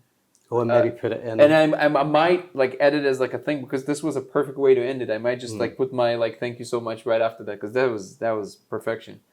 I wanted to ask you, the last thing I wanted to ask you was, how do you see the true future? Like, if your vision grows into your like ultimate vision of as far as you can see, how does it look like in practical terms? Like, how, as far as institutions are concerned, what do we teach in school that would help us to kind of like be our guiding light in that? Do you have a vision of that? Or I do, and this is where I'm an apocalypticist, not a progressive, right? So a progressive is someone who kind of knows where the future's going. And if they love somebody, they can love them in a patronizing way of, oh, you don't think like me, but I'm going to try and convince you, right? So the progressive knows where things are progressing. An apocalypticist is someone, apocalypse means the incoming of what you do not know and cannot tell, right? An apocalypticist is someone who says, I don't know the future, right? All we can do, and by the way, Kierkegaard was good on this. He said, life is lived forwards but understood backwards. And Hegel said, the owl of Minerva spreads her wings at dusk, meaning that philosophy comes along after the fact. So in apocalypticism, the role of the philosopher and the role of education is to look for the contradictions that currently exist within society, right? There's these contradictions and problems in society, to bring them to the surface.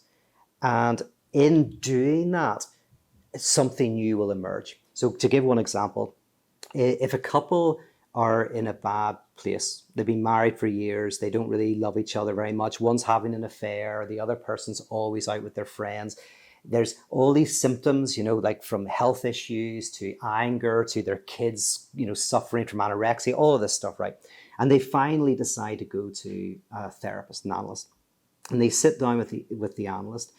What the analyst will do at their best is not know whether this couple should stay together or separate with the type of relationship they have but stay together, which is the more radical position often. Is we sometimes break up with people but not with the type of relationships we have with people, so we just repeat the same type of relationship.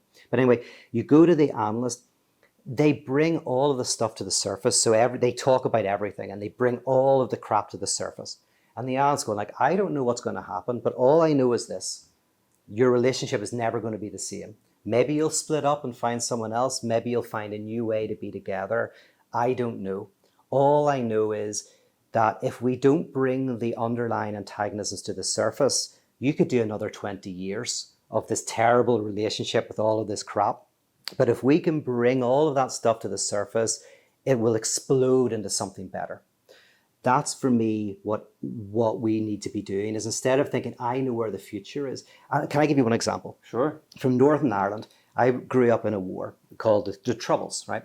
The Troubles was this conflict, this political and religious conflict in Northern Ireland. In 1998, there was a peace process, and there was a document signed called the Good Friday Agreement. And the Good Friday Agreement was where all the political parties got together. Nobody knew what was going to happen.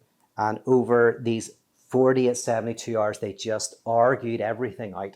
And on Good Friday, they signed this agreement. And it meant that the police force was disbanded and recreated, and all these big things happened. But it was an apocalyptic event because nobody knew where we were going to end up. All everybody knew was, we can't keep going like this. We have to bring all of the conflict to the surface. We have to argue with each other and fight with each other and wrestle this out. And by engaging in that conflict, the Good Friday Agreement happened. And it's probably the most successful peace accord in the history of the modern world. That's the practical outcome of this. Wow. So you really have to go through conflict. Yeah. It's our inability to have conflict creates war. And by the way, a criticism that somebody will make is, and it's a good criticism, it's like, but what if I think you are evil and bad? Like in Northern Ireland, Catholics and Protestants were murdered by different paramilitary groups. You mean I have to sit across from someone who maybe was indirectly responsible or directly responsible for the death of someone in my community, right? How can I do that?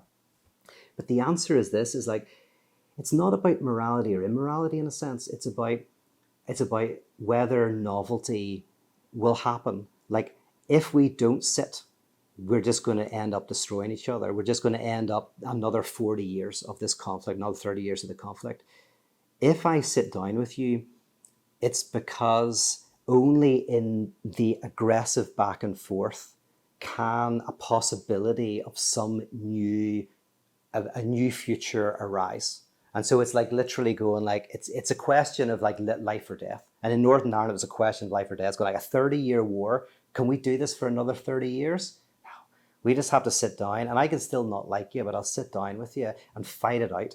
And what happened was, and this is where the universe doesn't know the future. That's it. I don't know none of us knew the future, but the future arrives. Wow. So there's no other way. There's no way out but through. Yeah. And we create that moment, that we create the possibility of the future so even in today's society, it's like there's all sorts of violences and problems, and there's all sorts of issues and alienation, and it's hidden. But if you can make it seen and you bring it to the surface for long enough, the system has to change. It just has to change. It can't continue. It feels like we are in many ways close to something like this now. Yeah. Like only globally. Yes. It really feels this way. I believe that something is about to break through. Yes, it feels like that. Because we're not at the end of history. That's the thing. It's like this system is not. No, it never ends. It never ends. It never ends. No. And that's not with us either. No, exactly. No, yeah.